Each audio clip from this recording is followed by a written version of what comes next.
Apex University. 7 in the evening, May the 20th. Below Women's Dorm Hall 2, colored candles flicker in the shape of a massive heart.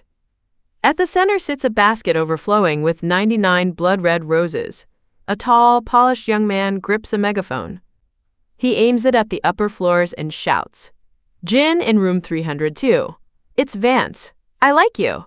Be my girlfriend. Jin, from the moment I saw you at the New Year's Eve party last year, I fell for you. Right at first sight. Jin, I know you're in there. I'll wait until you say yes."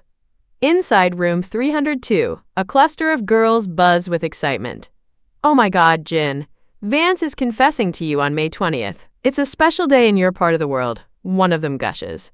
"The day people pick to confess their feelings. That's so romantic. And Vance isn't just good looking. He's the heartthrob of Apex University. Top student in the finance department too. His family is old money. Serious old money.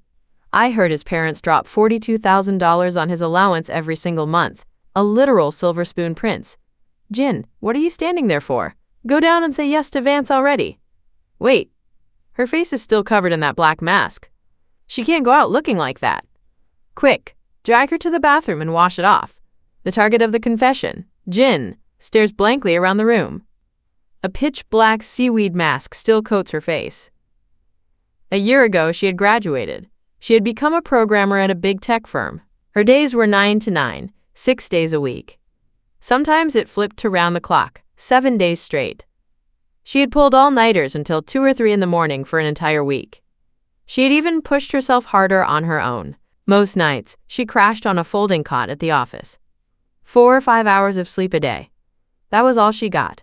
She had known it deep down. If she kept going like this, exhaustion alone would take her out.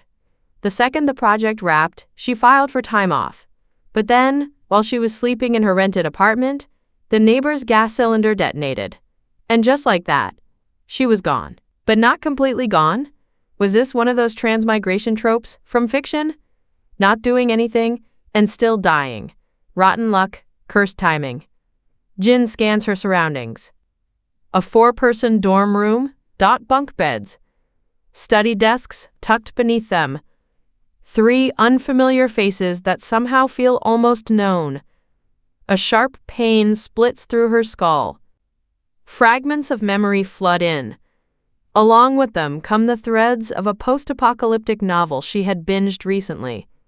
It hits her then. She hasn't just transmigrated. She's fallen into the hottest web novel of the moment. In that novel, the original Jin was the campus goddess of Apex University, a freshman in the dance department, a stunning beauty with magnetic features, a killer figure, and an aura that drew endless suitors. But the original was a lovesick fool, a side character with nothing in her head but romance. She was written out before Chapter 10, and the guy standing below with that megaphone, Vance, was the very reason she spiraled into love-brain oblivion. Here's the twist. The same Vance who had chased the original for months, who was now confessing to her in front of 100 witnesses, he had been engaged for over a year. His own grandfather, Old Whitmore, had locked in the match. And the fiancé? None other than the novel's female lead. Viper studied at Apex University too, a sophomore in the accounting department. 1 month from now, Viper would have a prophetic dream. She would see the apocalypse rolling in. On top of that, she would awaken the ability to sense artifacts, pulsing with strange energy. Viper would then hunt down the original Jin. She would demand compensation for stealing her fiancé. By that point in the novel, the original had been officially dating Vance for a month. Her entire mind had been consumed by him. The Whitmores had power, serious power. And Vance himself was charming, attentive, seemingly devoted. The perfect marriage material on paper. Even when she learned he had hidden the engagement, the original couldn't bring herself to walk away. The engagement between the Whitmores and the Kanes had come from a single event. Many years back, Viper's grandfather, Old Kane, had saved Old Whitmore's life. But Old Kane was a proud man. He had lived in hardship, raised his granddaughter alone. Yet he refused a single dollar from the Whitmores. Last year, old Kane had been diagnosed with a terminal illness. Only months left. Before he passed, he went to the Whitmores. He asked old Whitmore to honor a promise from decades ago. One request. Within reason. That request was a marriage alliance. Old Kane wanted a shield for his granddaughter. She had grown into a striking young woman. And her deadbeat parents, who had never raised her, suddenly saw dollar signs. They were already plotting to sell her off to the highest bidder. Only the Whitmore name could scare that scum couple into backing off. Old Whitmore was a man who kept his word. Of his 3 grandsons, the eldest was married. The second already had someone. So the engagement landed on the youngest. Vance. Vance couldn't stand Viper's stubbornness. Couldn't stand her pride. Despite the engagement, the two barely spoke. The Whitmores wired Viper $1,400 each month for living expenses. They kept her biological parents away. That was the extent of it. To get Viper to break off the engagement, the original had transferred $42,000 to her account. A clean breakup fee. She even handed over the white jade pendant, an 18th birthday gift from her own brother, Cole. Collateral damage compensation. In exchange, Viper agreed to annul the engagement. She promised to keep the history buried. Otherwise, Jin, the campus goddess, would be branded a homewrecker, a woman who stole another's fiancé. Her reputation would rot. But Viper didn't just squeeze money out of the original. She went to the Whitmore estate. She wept. She pleaded. She walked away with another $420,000 in compensation from old Whitmore himself. That was the capital she used. A girl from nothing, stockpiling supplies before the world ended. The jade pendant Viper took from the original looked ordinary. Just another pretty necklace. It wasn't. Hidden inside was a pocket dimension. A Vita Spring.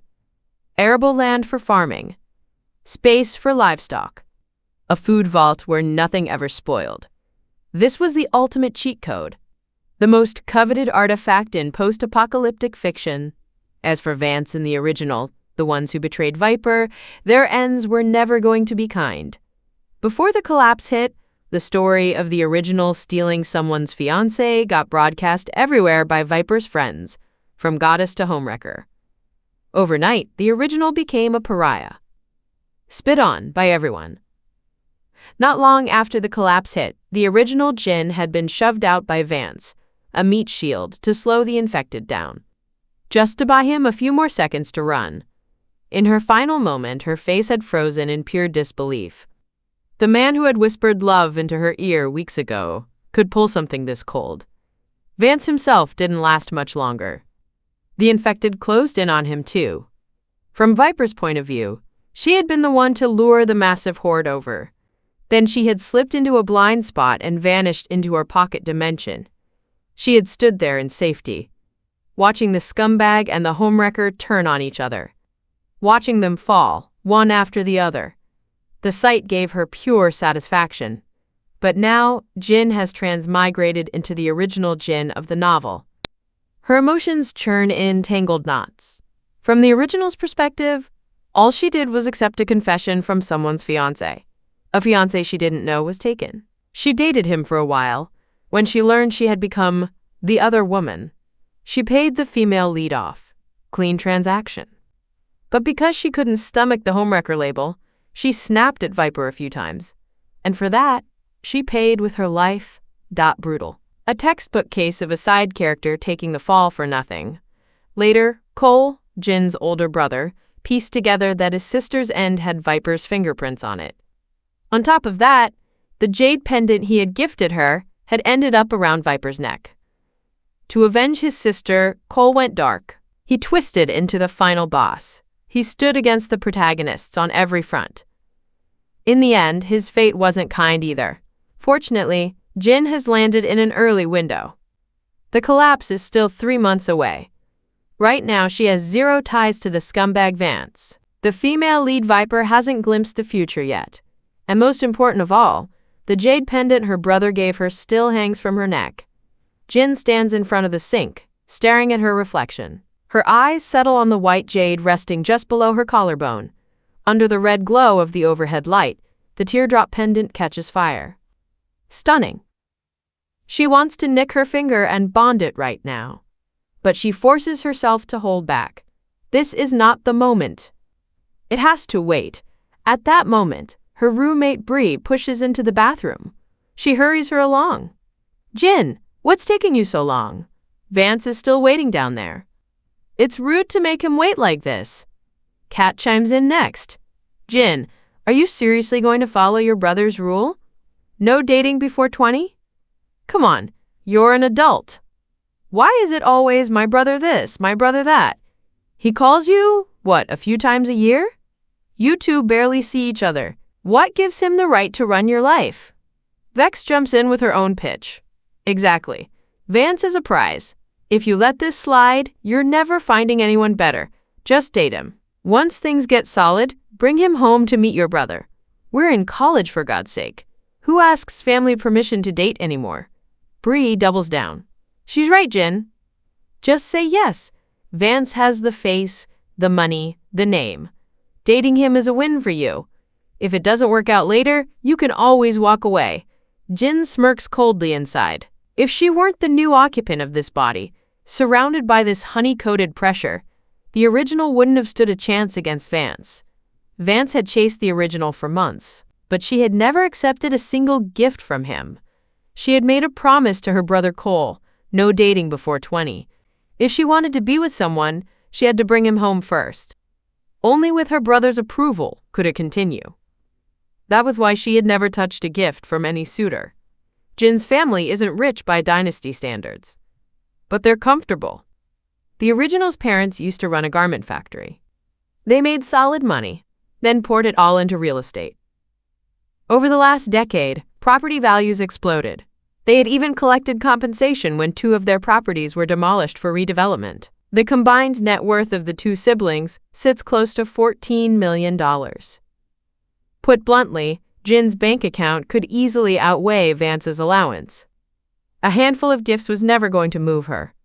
Unable to crack her defenses, Vance had pivoted. He started showering her 3 roommates instead. Bubble tea, snacks, designer cosmetics, electronics. The works. When roommates eat your food and spend your money, they become your advocates. They sang Vance's praises to the original every chance they got.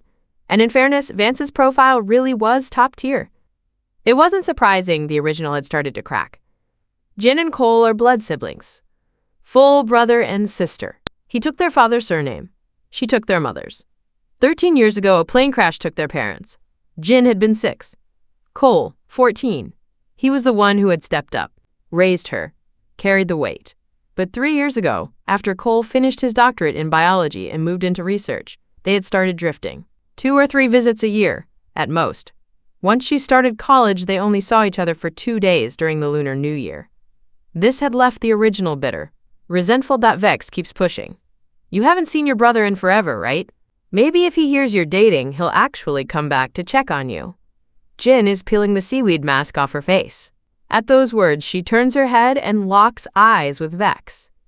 This woman knows exactly where to stick the knife. If she were still the original Jin, she would have caved on the spot. She would have said yes to Vance without a second thought. Sneaking around in a secret relationship. The one brother she had depended on, too busy to visit. His work always mattered more than she did. It had left the original starved for affection. Easy prey for someone like Vance, a girl who would spiral into love brain oblivion overnight. Unfortunately for them, the current Jin isn't the original.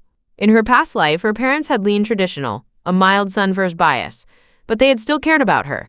Those 2 worked themselves raw, skipped meals, scraped together every dollar to put both their kids through school. Even after she started working, even knowing she earned well, they still called to ask if she needed money. If it wasn't enough, they said, "Just tell us.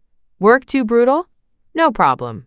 If she couldn't take it anymore, she could always come home and take over their little spicy hot pot shop. The reason she had pushed herself into that brutal overtime was simple. The family home was falling apart. No elevator. Stuck on the 8th floor. A furnace in summer, a freezer in winter. The roof leaked when it rained. She had wanted to save up, buy her parents a new place. A proper one. She can only imagine how devastated they must be, hearing that she had died. The one thing that softens the guilt, she had bought accident insurance. Her bank card held about $17,000 in savings. Her mother knew the PIN, and her younger brother, a senior in construction engineering, already deep into a job site internship, had grown up. He had matured. He would take care of their parents. She was sure of that. Back to the present. The current Jin isn't starved for affection. She understands Cole clearly. On the surface, he buries himself in work. But underneath, his sister is his red line.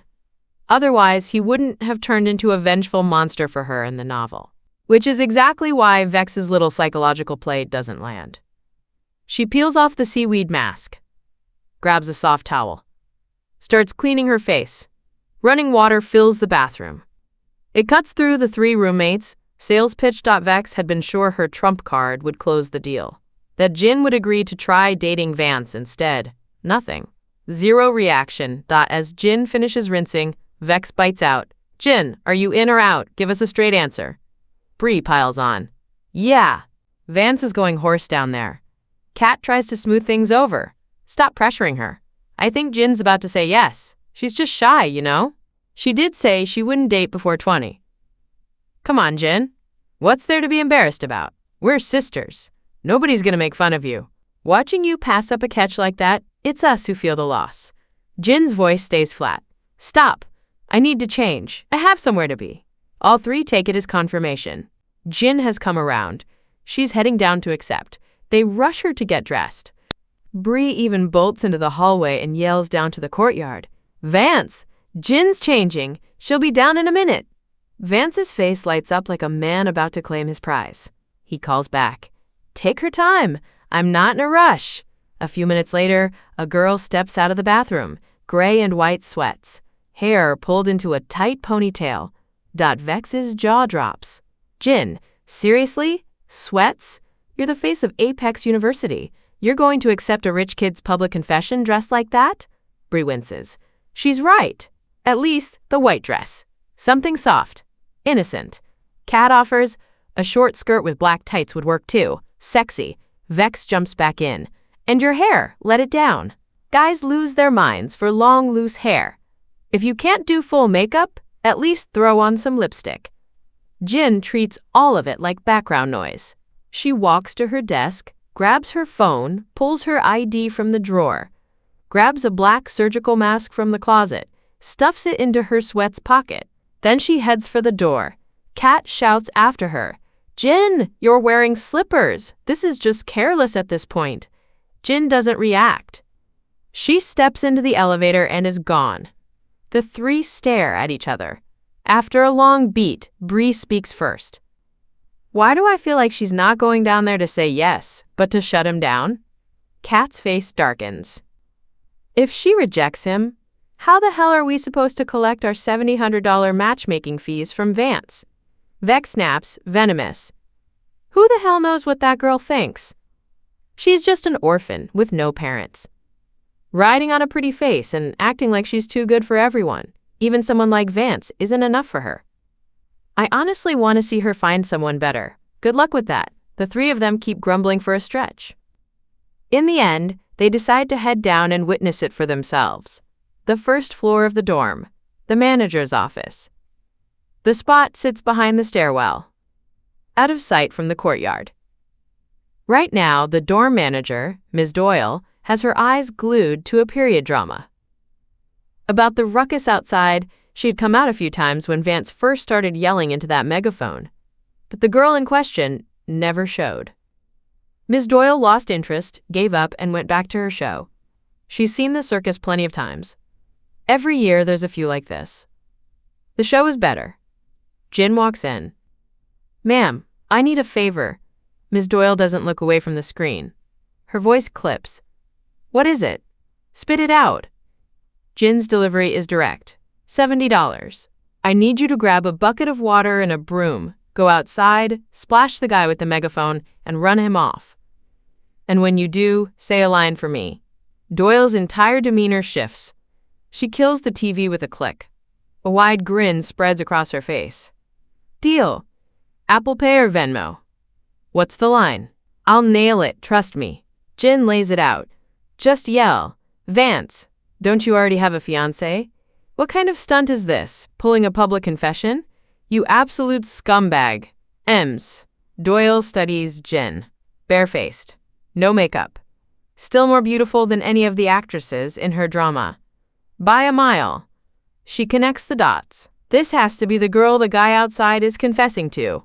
When she hears the line Jin wants her to drop, her righteous fury ignites. Oh, perfect. That little punk has a fiancé and still has the nerve to come here and harass a sweet girl like you? Looking for a side piece. Shameless, despicable, disgraceful. She shoves the QR code screen away. A wave of righteous purpose rolls through her. Honey, I can't take your money. Someone has to step up for things like this. Calling out a scumbag is everyone's civic duty. Jin catches her hand, serious. Ma'am, this might bring you trouble. If I don't pay, I won't rest easy. My family's comfortable. I have plenty for pocket money. Please don't refuse. Ms. Doyle stops fighting it. Money is easy to pay back. A favor is a debt that sticks. She pulls the QR code screen back up. Jin scans and transfers $70 instantly. The moment the notification pings, Ms. Doyle spins on her heel, charges into the bathroom, and fills a bucket halfway with water. She picks the filthiest broom from the rack. Then she marches it into the stall, dunks it into the toilet bowl, and swirls it a few times for maximum flavor. Waiting outside, Jin catches a familiar set of voices near the stairwell. On instinct, she presses herself against the wall behind the door. Kat's voice floats in. Move. Jin probably already shot Vance down. We need to get out there and smooth things over. Vex hisses back. If she rejects him, I'll fake a trip and shove her right into his chest. In front of everyone, with phones filming, whether she wants it or not, they're a couple. Bree falters. Isn't that kind of extreme? What if Jin loses it? Kat scoffs. Think about the $7,000. That girl's slow. A few sweet words and she folds. Vex sneers. Bree, still hung up on Vance? That why you don't want this to work? Bree backtracks fast. What? No, I got over him ages ago. $7,000 hits different. By then, the three are past the exit. Whatever else they say, Jin can't catch. Her expression goes cold. This is exactly why she had paid someone else to face him instead of doing it herself. Vance had orchestrated a whole production, dragged along friends, classmates, spectators. The works. Put plainly, it was emotional blackmail dressed up as romance. Crowd pressure, cheering. A coordinated squeeze to force Jin into saying yes. If she had rejected him in public, the situation would have spiraled. Vance would have lost face. He might have flipped, tried to grab her, hold her there out of sheer humiliation. And physically, she couldn't match a grown man. Every person Vance had brought was on his side. Alone, she had no leverage. Arguing or fighting, both dead ends. Getting into it with a scumbag like him was a waste of time. In the pushing and pulling, she could get hurt. Or worse, the pendant could get damaged. That was not a risk she was willing to take. That was the nightmare scenario. And now, the very fear she had planned around, Vex had just confirmed it, planned to shove her into Vance's arms. For $7,000, Jin had written these three off as surface friends. Not close. Cut ties later, and that would be the end of it. She had not expected a nest of vipers ready to sell her out for cash. A cold glint flashes in her eyes. A quiet thought rolls through her mind. Just wait. When the collapse lands, I'll make sure all three of you find out exactly what being sold out feels like. Just then, Ms. Doyle strides out, broom in one hand, half-full bucket in the other. Niece, you coming with me or what? The running water in the bathroom had masked the roommates' exchange. Ms. Doyle hadn't heard a word of it. Without waiting for an answer, she waves a hand. Actually, stay put. They've got numbers. A small thing, like you, would get trampled.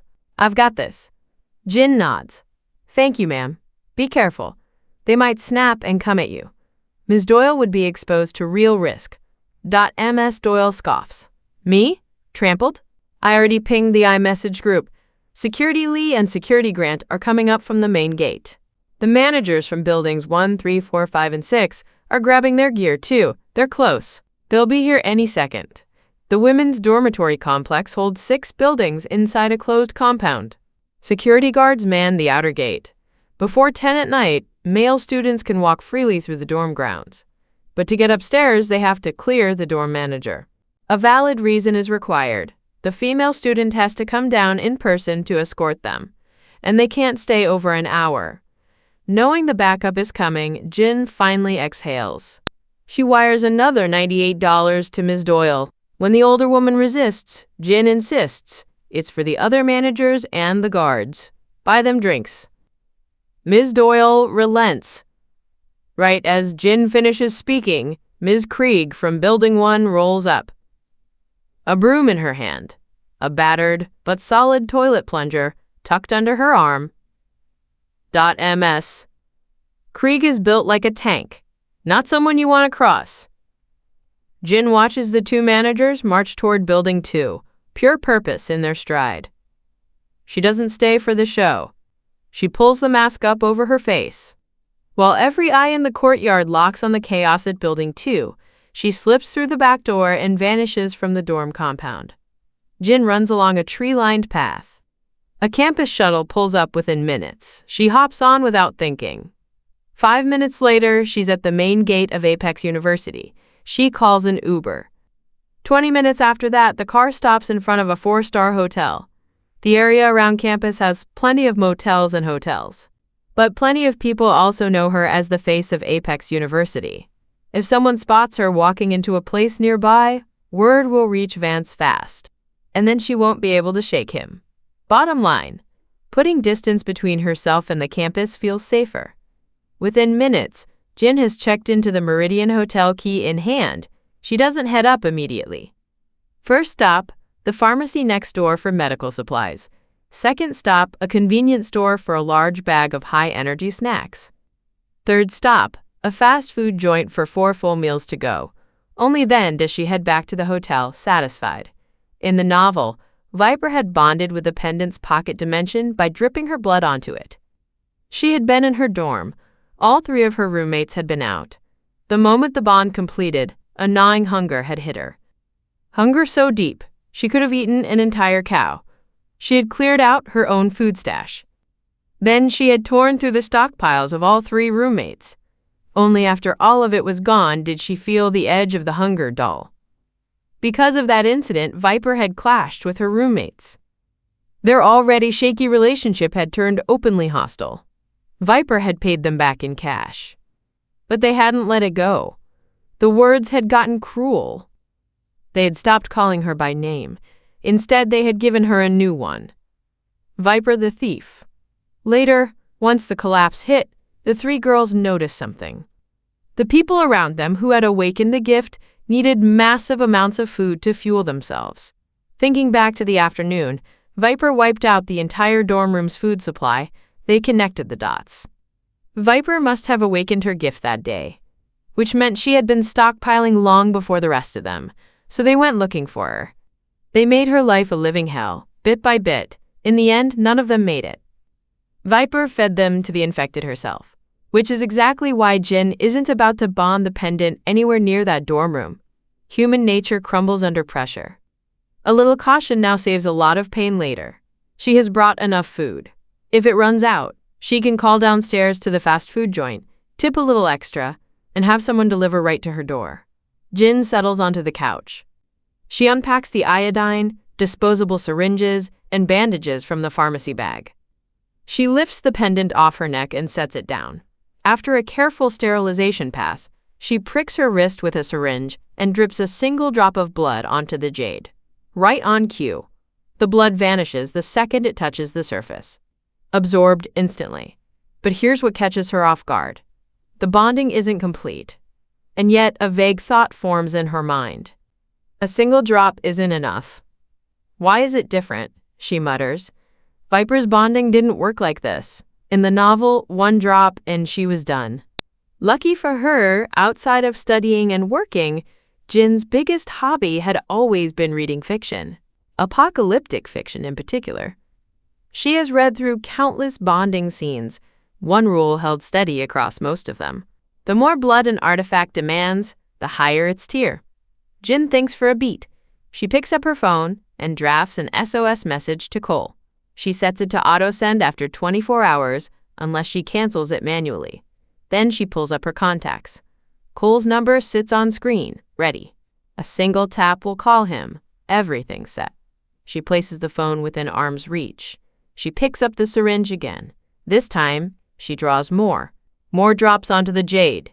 She won't press an open wound against it. What if it's a hungry leech? What if it drains her dry? She uses a 5-milliliter syringe over and over.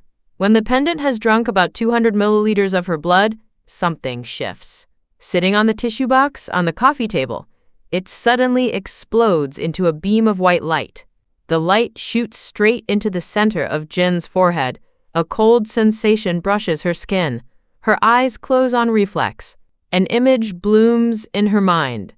An island, roughly the size of Hainan, from her past life. Hills, forests, grasslands, rivers, lakes, everything.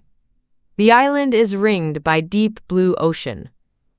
100 kilometers offshore, a thick wall of white mist seals the perimeter. On the island, only 2 structures stand. One sits at the center, surrounded by the most stunning scenery. A classical mansion, sprawling, over 100 acres of compound. The other sits at the island's edge, on a patch of barren land, a 2-story bamboo house. Jin senses it clearly. She has become the master of this island. A single thought, and she can step inside. She opens her eyes. No crushing hunger like Viper. Instead, a gentle current of energy flows back into her through the contract. Her mind sharpens. Her body feels lighter. Every cell of her hums with calm. Jin's eyes light up. Maybe this is what fully bonding with the pendant actually looks like. The space Viper ended up with, it must have just been the barren patch on the edge, with the tiny bamboo shack. At first, Viper's zone had been the size of a basketball court, 10 meters tall at most. Only after she dumped massive quantities of infected cores into the space had it expanded, eventually reaching the size of a football field, 50 meters high. And after Viper bonded, the pendant had stayed as a pendant.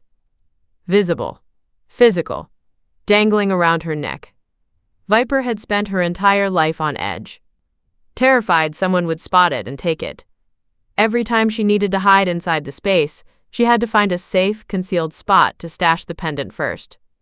Always anxious, always looking over her shoulder. Meanwhile, after Jin's bonding, the pendant has turned into pure energy. Invisible. Folded straight into her mind. Nothing for anyone to take. And not only is her zone massively larger, the resources inside are staggering. Wild boars, pheasants, and hares on the mountains. Cattle and sheep on the plains. Fish, shrimp, and shellfish in the waters. Countless fruits. Wild herbs. Medicinal plants. Why is the gap between her and Viper this extreme? Could the space be an ancestral inheritance? Something only a direct bloodline descendant can fully unlock? Maybe the answers are right here. In this space, a single thought, and Jin is standing in the central courtyard of the magnificent mansion.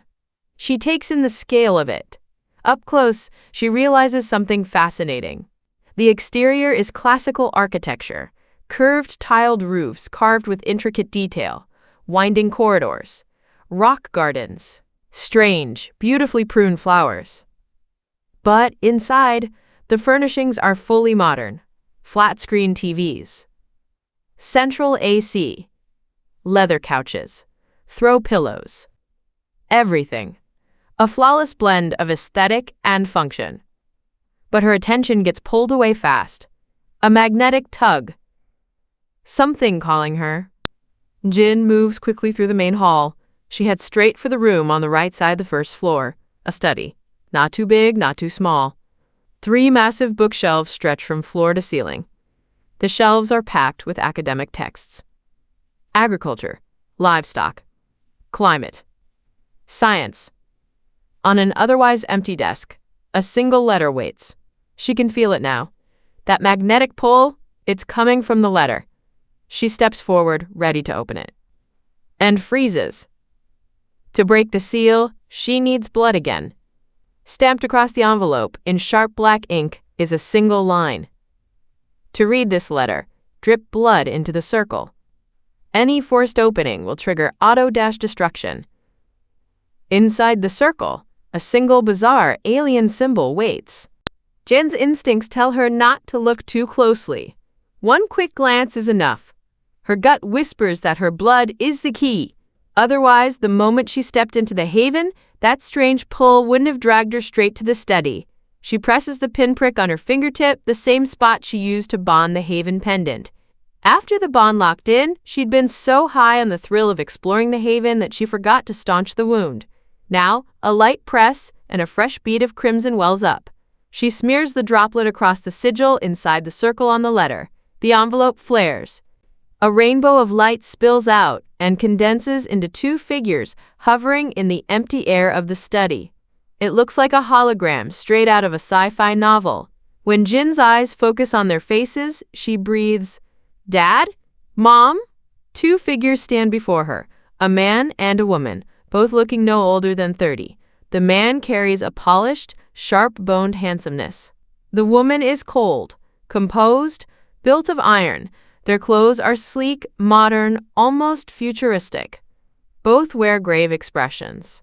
Their eyes hold a tangle of concern, worry, and something close to emotion breaking through. They are unmistakable. Her father, Everett Shaw, and her mother, Evelyn Ashford Jin, stands frozen. Her mind churns. They died 13 years ago. A plane crash. Didn't they? She feels the edge of a massive secret opening under her feet, and she can't tell yet if it's salvation or ruin. The woman speaks first. "Ginny, it's your mother." The man follows.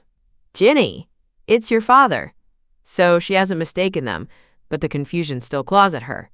She wonders, are these two just a stored recording? Or something closer to a conscious echo capable of thought on its own? And if they can think, can they tell their daughter isn't the same soul anymore?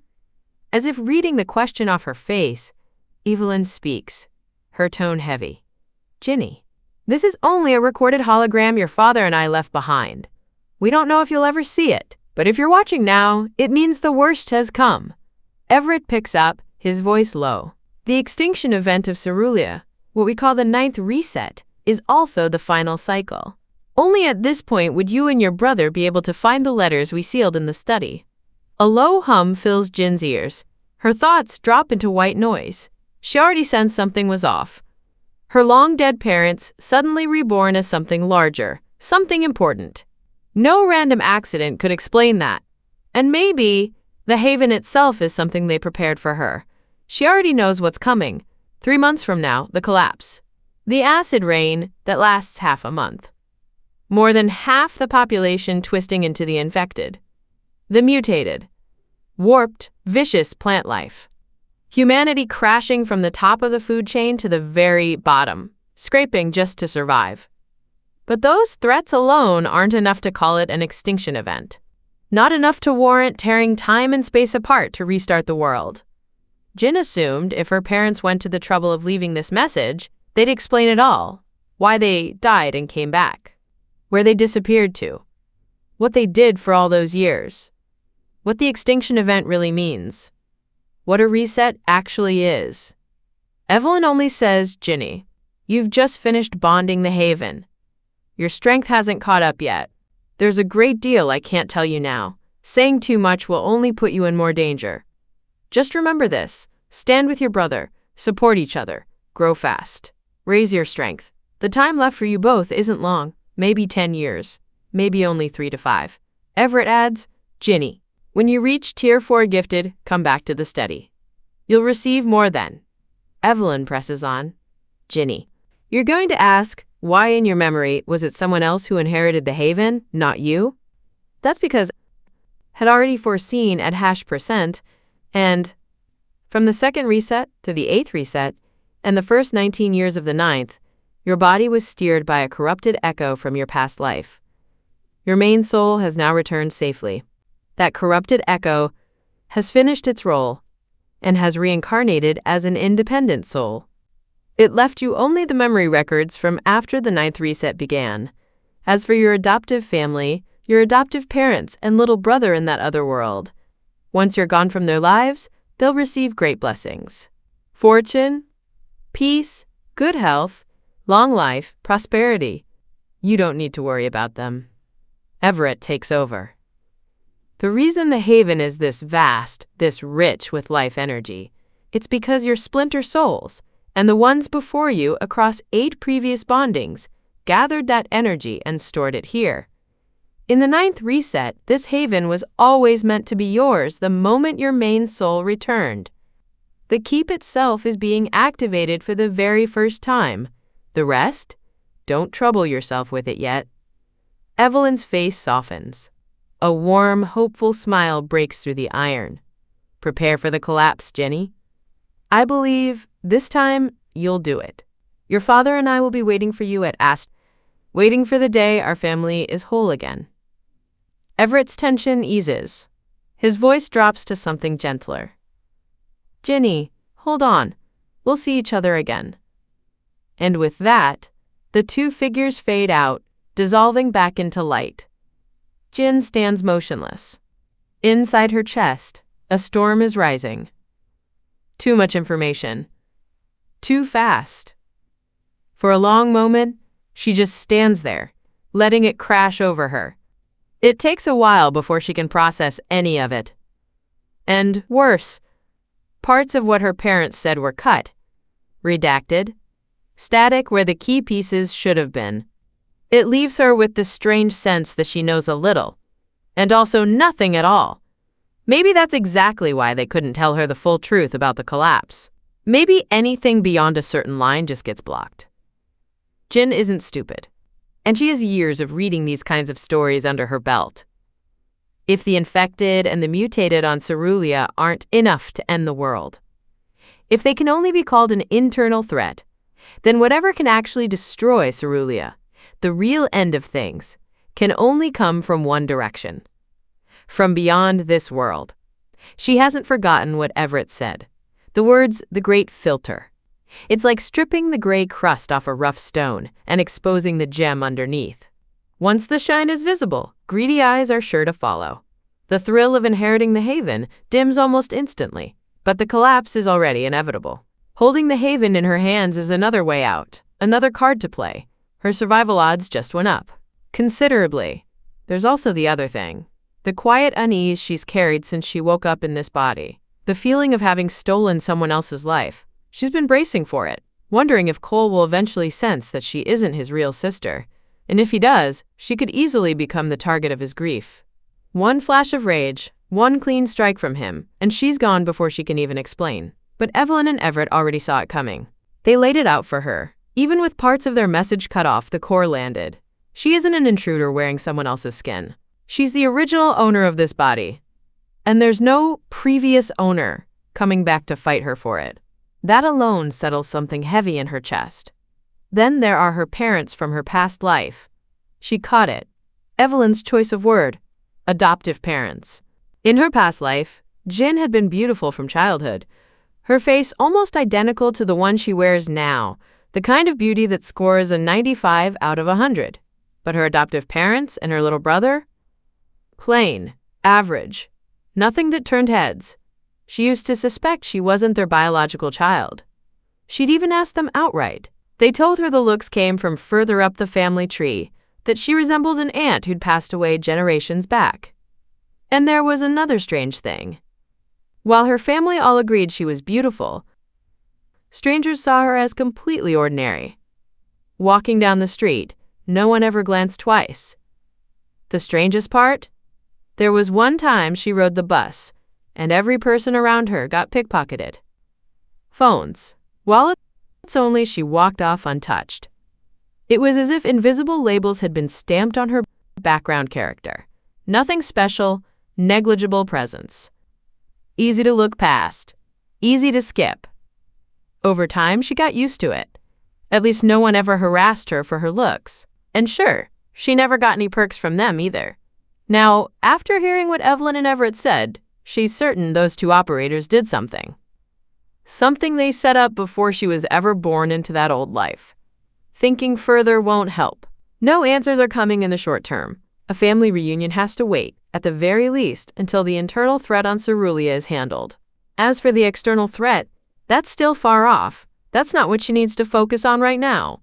Jin sets the spiraling thoughts aside and starts exploring the old-world manor-style grounds to see what's here. A few gardens in, she's already bored. The entire compound is made of old-world, manor-style villas, beautifully finished, fully wired with every appliance she might need, but showing no sign that anyone has ever lived here. No toilet paper, no toothbrushes, no pots, no pans. It looks exactly like an apartment right after handover. Move-in ready and untouched. The good news, the water running through the entire estate is low-grade Vitaspring. Nothing heavy, but there's a quiet pulse of energy in it. Long-term use strengthens the body, boosts overall health, speeds up healing of surface wounds. The effect matches what a Tier 1 gifted could do for enhancement and light healing. The electrical grid inside the keep is powered by the Haven's own energy conversion system. And every villa has between 1 and 3 floors above ground, plus 1 to 3 below, all of them stasis vaults. A small placard by each vault door explains what they do. Anything stored inside stays fresh, stays intact, stays uncorrupted, as close to frozen time as technology allows. But current energy reserves will only cover minimum operation for about 10 years. To conserve power, the Haven only carries a limited variety of edible flora and fauna. The catalog is broad, but quantities are thin. Enough to feed her for 1 to 2 years, no more. Infected cores, mutated cores, and cores from warped plant life can all be burned as fuel to feed the Haven. From what she already knows, Jin figures she should start stocking enough food and supplies for 2 people, her and Cole, for a full decade. In short, she needs to start converting her assets and building up her stockpile. She steps out of the Haven carrying a few takeout boxes she'd bought downstairs earlier, still faintly warm, and drops them into an underground stasis vault inside the keep. She grabs a large bag of snacks on the way past and tosses those in too. Her phone is still lit up in her hand. She picks it up and calls Cole. Before she goes shopping, she needs to have a real conversation with him first. Does Cole have a Haven of his own? Where did the Haven pendant he gave her actually come from? In the novel, or more precisely, in the memory fragments she inherited from the A3 set, none of that information was ever recorded. Just as the call is about to time out, Cole finally picks up. His voice comes through warm but worn around the edges. Jin, what's up? Something wrong? You need something? I'm in the middle of a critical drug trial right now. If it's nothing, hang up. If it's something, keep it short. Jin. Okay, so today's conversation isn't happening. Cole still has the mental bandwidth to run a drug trial. He probably has no idea the collapse is coming. In the original story, after hearing his sister was gone, he was wrecked with regret, hating himself for burying his head in work while she was left to fend for herself. If he hadn't, his sister wouldn't have fallen in the first few days after the collapse even began. Even so, in the original timeline, because Viper kept the Haven pendant on her at all times, Cole could still faintly sense it. He could feel that the pendant he'd given his sister was now being carried by Viper. Maybe, because of how unique the Haven pendant is, Cole already knows more than he lets on. Jin decides to strike directly at his weak point. She drops her voice into something small and shaking. Big brother, I've been bleeding. A lot. I don't know if I'm about to be gone. I don't want to go. But the pendant you gave me, I don't know why. It kept pulling blood out of me. I think I just saw Mom and Dad. I sent my location through iMessage. Please, come get me. And listen, do not call the police. Do not call paramedics. No one. 9 parts truth, 1 part, well, something else. The moment she ends the call, she pings Cole her hotel location and room number through iMessage. Cole immediately calls back. Before she can even hang up, her phone dies. Battery gone? Perfect timing. Jin heads downstairs to the front desk and rents a charger. The fee gets tacked onto her deposit. she also leaves word with the receptionist. If a Mr. Shaw shows up looking for her, hand him the key card. Back in the room, she plugs the phone in. Then she slips sideways and steps into the haven. This time, she's here to eat fruit. As for the Vitaspring, she'd already taken a small sip on her first walk through the keep. The water was crisp, faintly sweet. After drinking it, her body felt lighter, smoother, almost weightless. But the sip had been small, and the effect stayed subtle. The haven aisle is thick with fruit trees. Different species, different growing seasons, different climates. But the energy here is dense enough that everything thrives. Every tree is loaded. Every branch bends under the weight. Jin works her way through a juicy honey peach. Then cherries, grapes, kumquats, lychees. Every piece is bigger, sweeter, richer than anything on the market outside. The flavor is on another level. When she spots a watermelon sitting round and full, she almost reaches for it, but her stomach is already pressed to the brim. There's no room left. She can feel it now. Energy flooding through her, close to bursting. Her whole body feels light, almost airborne. Her instincts whisper, the gift is about to awaken. It makes sense. The haven is saturated with energy, which means every fruit she just ate came from Tier 1 mutated plants. The plants inside this haven max out at Tier 1.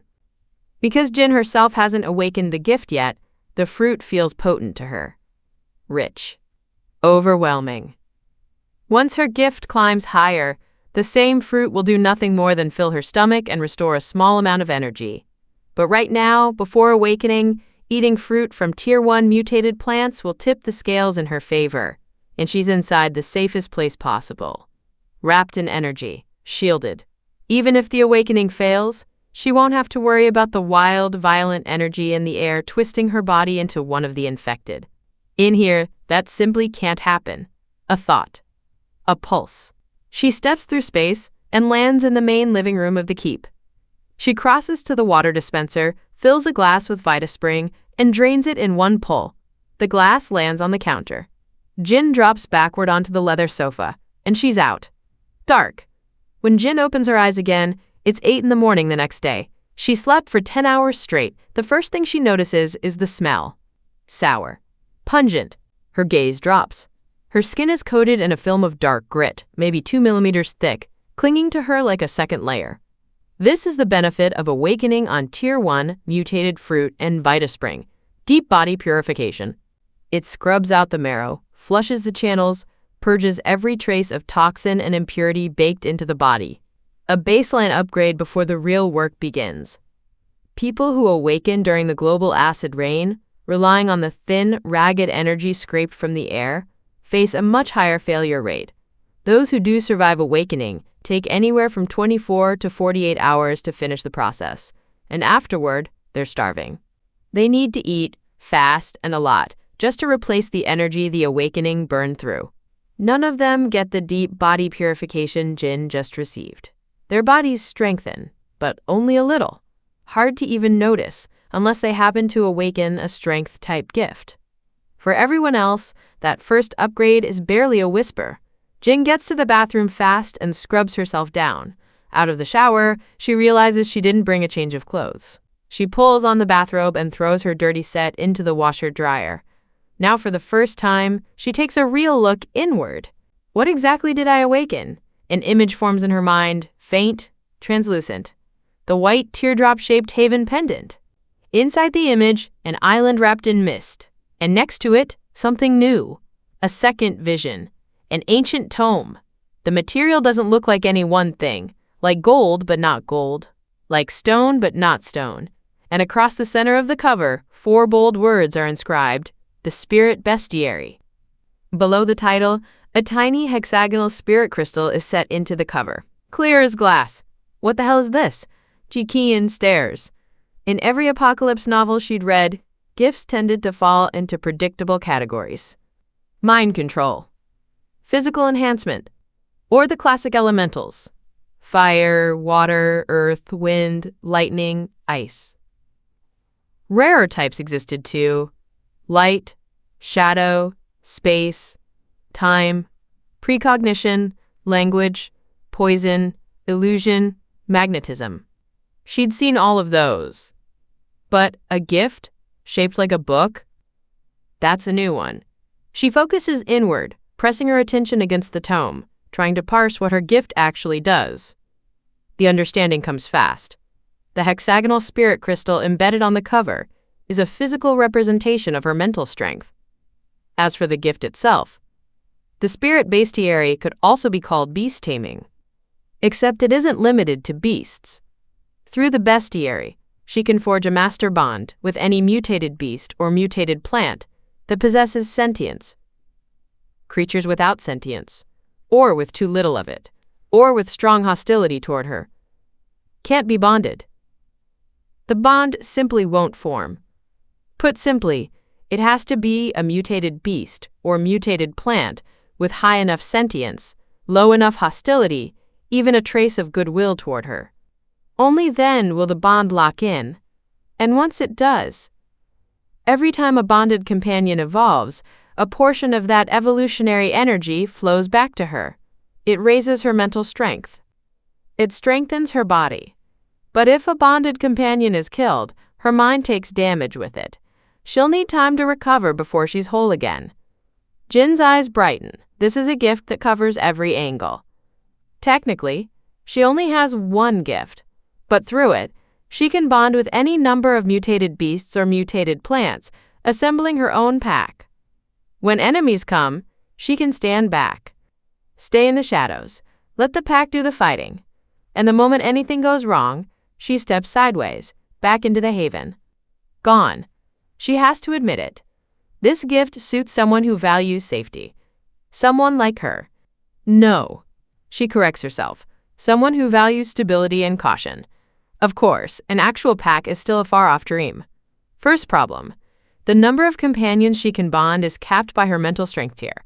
Right now, she's only at Tier 1 mental strength, which means she can forge bonds with no more than 3 creatures. Tier 1 mutated beasts or mutated plants, and no higher. Push past that limit, and she won't be able to hold them. They could turn. Bite back. Jin smiles. Her pulse picks up. She can't wait to find her first mutated beast to bond. Most mutated plants can't move on their own, and their raw combat power falls well short of mutated beasts. Not worth considering yet. Her gift has real long-term potential, but it's fragile early on. On her own, she barely has any combat power. Which means her first companion has to hit hard. Or, at minimum, be fast enough to escape anything it can't kill. As for the animals already inside the Haven Isle, they only reach Tier 1, not bonding material. Better used as food reserves. Finding something outside. The outside world probably hasn't produced any naturally awakened mutated beasts yet. Too early. There's another option.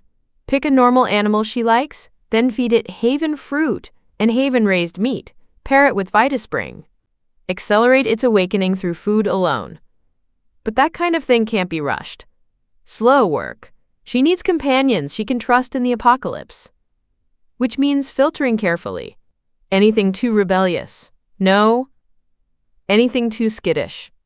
Also no. And, yeah, anything too ugly. Also no. An idea starts forming in her head. When it comes to pets she actually loves, cats, obviously. Beautiful. Clever. Affectionate. In her past life, she'd always wanted a cat, but her mother wasn't into it. After she graduated and moved out on her own, work ate everything. Constant overtime. She'd come home and collapse straight into bed. No life that suited an animal. Pets need attention too. Besides cats, Jin likes dogs. Kids pick one. Adults pick both. So, both. Cat and dog. The collapse hasn't started yet. She can't exactly go bond a tiger or a lion right this second, can she? Decision made. Jin heads to the keep's stasis vault and pulls out a portion of last night's dinner for breakfast. Steamed minced pork with egg, salted fish with eggplant, stir-fried greens, and white rice. The food is still warm. The vault's preservation really does work. The flavor isn't incredible, but it holds up. After a quick meal, she finishes it off with a slice of that watermelon she'd been eyeing yesterday. Her clothes are dry. Jin changes into athletic wear and steps out of the Haven, landing back in her hotel room. She'd planned to sweep the Haven aisle with her mental strength. Just a preliminary scan. Earlier, when she'd walked out to pick watermelon, she'd already used her senses to get a general read. South of the main villa, a freshwater lake. The other three sides, crops and common fruit trees. Surrounding the planting zones, large warehouses for storing produce. Then a knock at the door. The sound arrives muffled, as if pushed through some kind of barrier. It feels like it's coming from the sky. Except the sky doesn't knock, which means it's coming from outside, the actual hotel room door. The moment she fully lands back in the room, a sharp beep cuts the silence. Someone is swiping a key card at the door. Jin reacts fast. She throws her newly learned mental senses outward, sending a thread of awareness past the wall. The person in the hallway is exactly who she expected. Her brother, Cole. She quietly tucks away the small stool she'd pulled from the Haven, something she'd been ready to use as a weapon, just in case. Click. The door opens. Cole looks wrecked. The sharp-boned, handsome face is worn down by dark circles under his eyes, a fresh shadow of stubble roughing his jawline. It gives him a haggard, mournful kind of beauty. When he sees Jin standing upright, intact, a few meters away, he freezes. He scans her slowly, top to bottom, takes his time. After a long moment, he registers what he's actually looking at. His sister isn't bleeding out, she isn't pale, she isn't injured at all. If anything, she looks like someone who just downed an entire stack of miracle tonics. Skin smoother than before, color high in her cheeks, eyes bright, focused, alert, maybe even more beautiful than the last time he saw her. Cole finally lets out a breath he didn't know he was holding. Then his brow tightens. His voice goes sharp. Jin, if you were fine this whole time, why didn't you answer the door? Even if you wanted to see me, you don't play games with your own health. Jin lifts one corner of her mouth. If I hadn't put it that way, would you have come today? Or would it have been months before I saw your face again? Cole doesn't have the energy to argue with her over something that small. Not now. He rubs his forehead, crosses to the sofa and drops down into it. He's been pulling all-nighters in the lab for weeks. 3, maybe 4 hours of sleep a night, if that. Last night alone he took a red-eye flight, transferred twice, and barely made it into G-City this morning. The entire way his stomach had been in knots. Terrified something real had happened to Jin, for her to pull a stunt like this to force him here. Whatever's going on, it has to be serious. His eyes catch on the coffee table. A red cord, snapped in half. In the trash can, a used single-use syringe. Gauze. Then he looks back at Jin and notices it. The white pendant she always wears around her neck. Gone. Where's the pendant? He asks. Jin answers with a half-truth, watching for his reaction. Oh, it dissolved. Turned into a streak of white light and flew off. Cole is on his feet in an instant. Flew off where? No, that's wrong. The thing should still be on you. Jin almost asks how he would know that. But before she can speak, she lets her mental strength spread outward, and she catches it. A faint, unmistakable pulse of response. Coming from him. Her eyes drop to the black cord around his neck, and the small, flat, pale green pendant hanging from it. Her gut knows immediately. That pendant contains a space too. As for why both of them can feel each other's spaces, their parents probably placed some kind of lock on it. A restriction. Cole sees her gaze settle on the pendant at his throat. He understands instantly. She's successfully bonded her own. His pendant is usually tucked inside his shirt. But today, with Jin's cry for help eating at him, he'd left it exposed on purpose, in case he needed to pull something from the space fast. A medical kit, for example. Emergency supplies. Cole trusts Jin.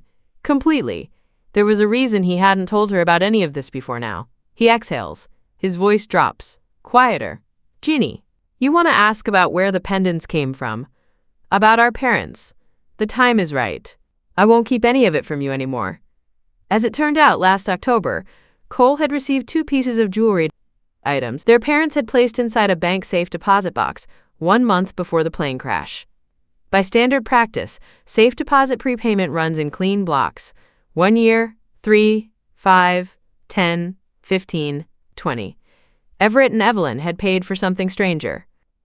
12 years and 3 months. The term expired exactly 1 month before Jin's 18th birthday.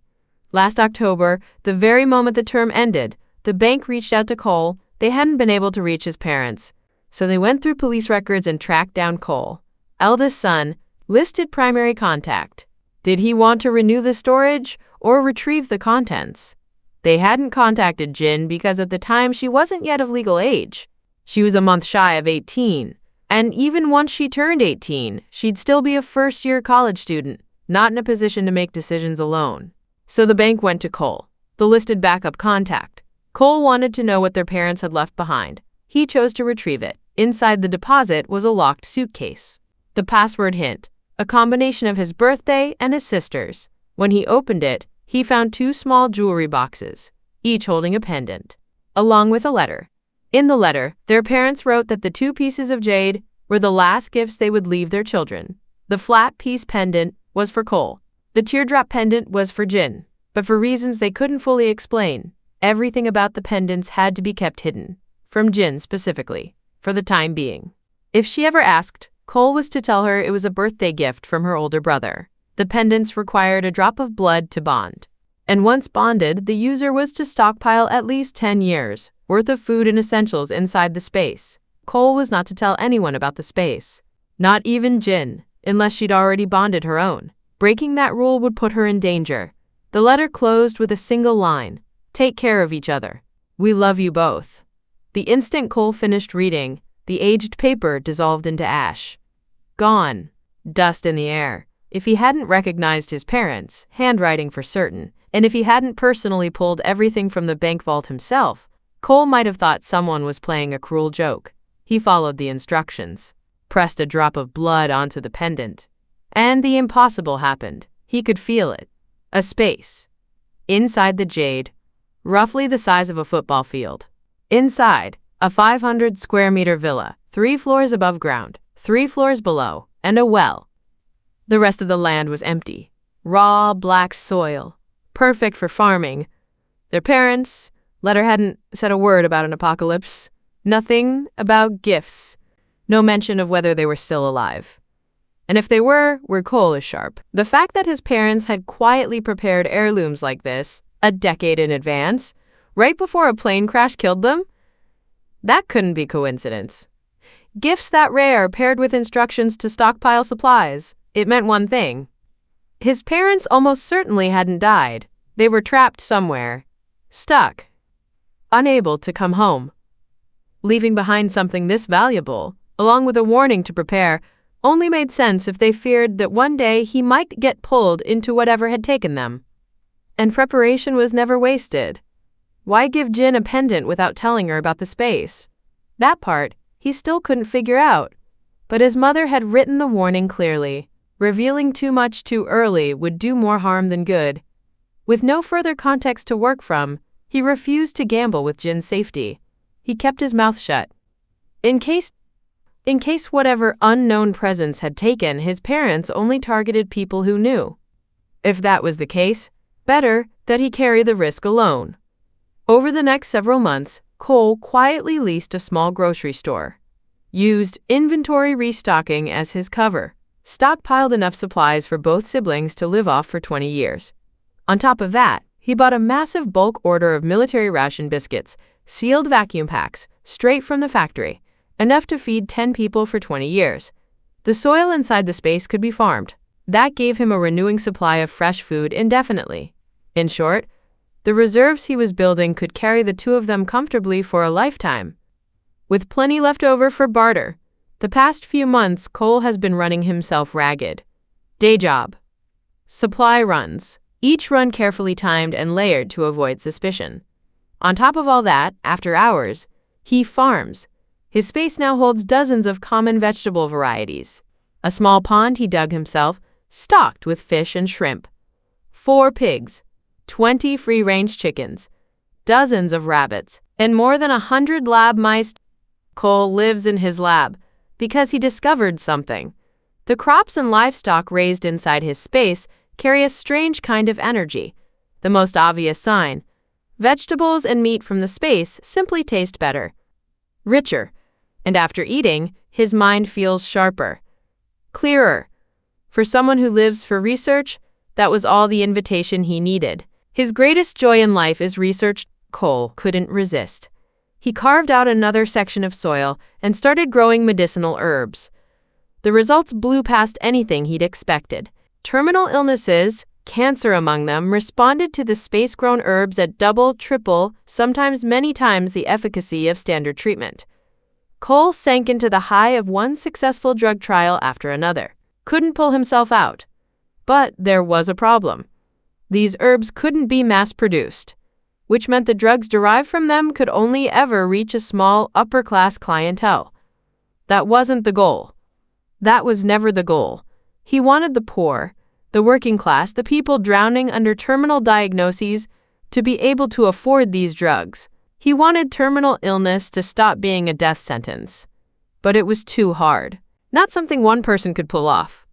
Cole loved medical research deeply, but he couldn't tell the world where the breakthroughs were actually coming from. He couldn't reveal the space. If he did, it wouldn't just be him in danger. Jin, as the holder of the teardrop pendant, would be exposed too. To stay under the radar of whatever unknown presence his parents had feared, to avoid becoming its target, Cole refused to drink too much Vitaspring, refused to eat too much of the space's miracle produce. Working 16-hour days, surrounded by colleagues running on fumes, gaunt, hollow-eyed, dragging themselves through every shift, while Cole alone looked sharp, rested, bright-eyed, glowing with energy? That kind of difference couldn't stay hidden. Anyone with half a brain would notice. As a researcher, Cole knows exactly how sharp his colleagues' eyes can be. So every day, after putting in 14-hour shifts at the lab, he slips into the greenhouse for a few more hours of work. He still allows himself only a small cup of low-grade Vitaspring, and only every few days does he risk a few bites of the vegetables, fruit, and meat from his space. Before stepping back outside, he even paints fatigue onto his own face. Now, sitting across from Jin, Cole pulls a makeup wipe from his briefcase and clears the haggard mask away. He steps into the bathroom to shave. When he returns, the exhausted stranger is gone. In his place stands a striking man, sharp-jawed, almost too refined for the room. Earlier, he was an 85 out of 100, somber, hollow-eyed. Now he's a 95, and 3 or 4 parts of his face echo Jin's own. Cole's skin, freshly cleared, is genuinely impressive. The only thing that beats it is Jin's, and that's because Jin's body has been through deep body purification. Jin can't help herself. She reaches over and pinches his cheek. Wow, your skin's actually smooth. Cole bats her hand away, irritated. I told you everything. Now it's your turn. Why did you decide to drip blood on the pendant in the first place? Earlier you said it drank a lot of your blood. What does that mean? And what's all this about meeting our parents? Cole can feel the shift in his sister's character. When she was small, Jin used to cling to him constantly, beg for attention, pull little pranks, a clever, mischievous kid. Then their parents went down in the plane crash, and her personality slid sideways. She clung even harder, panicked at small things, lived under a low cloud of fear. The bright, quick child went dim. Her grades, once ranked among the gifted, settled into mediocrity. What stayed sharp was her capacity to mimic. So Cole steered her into dance, and through that artistic talent, she tested into the arts program at Apex University, one of the top 10 universities in the country. Of course, even if she'd landed at an ordinary school with ordinary marks, Cole wouldn't have held it against her. But ever since she was 6, after a family visit to Apex with their parents, Jin had said again and again that she'd attend Apex one day. Their mother had studied there.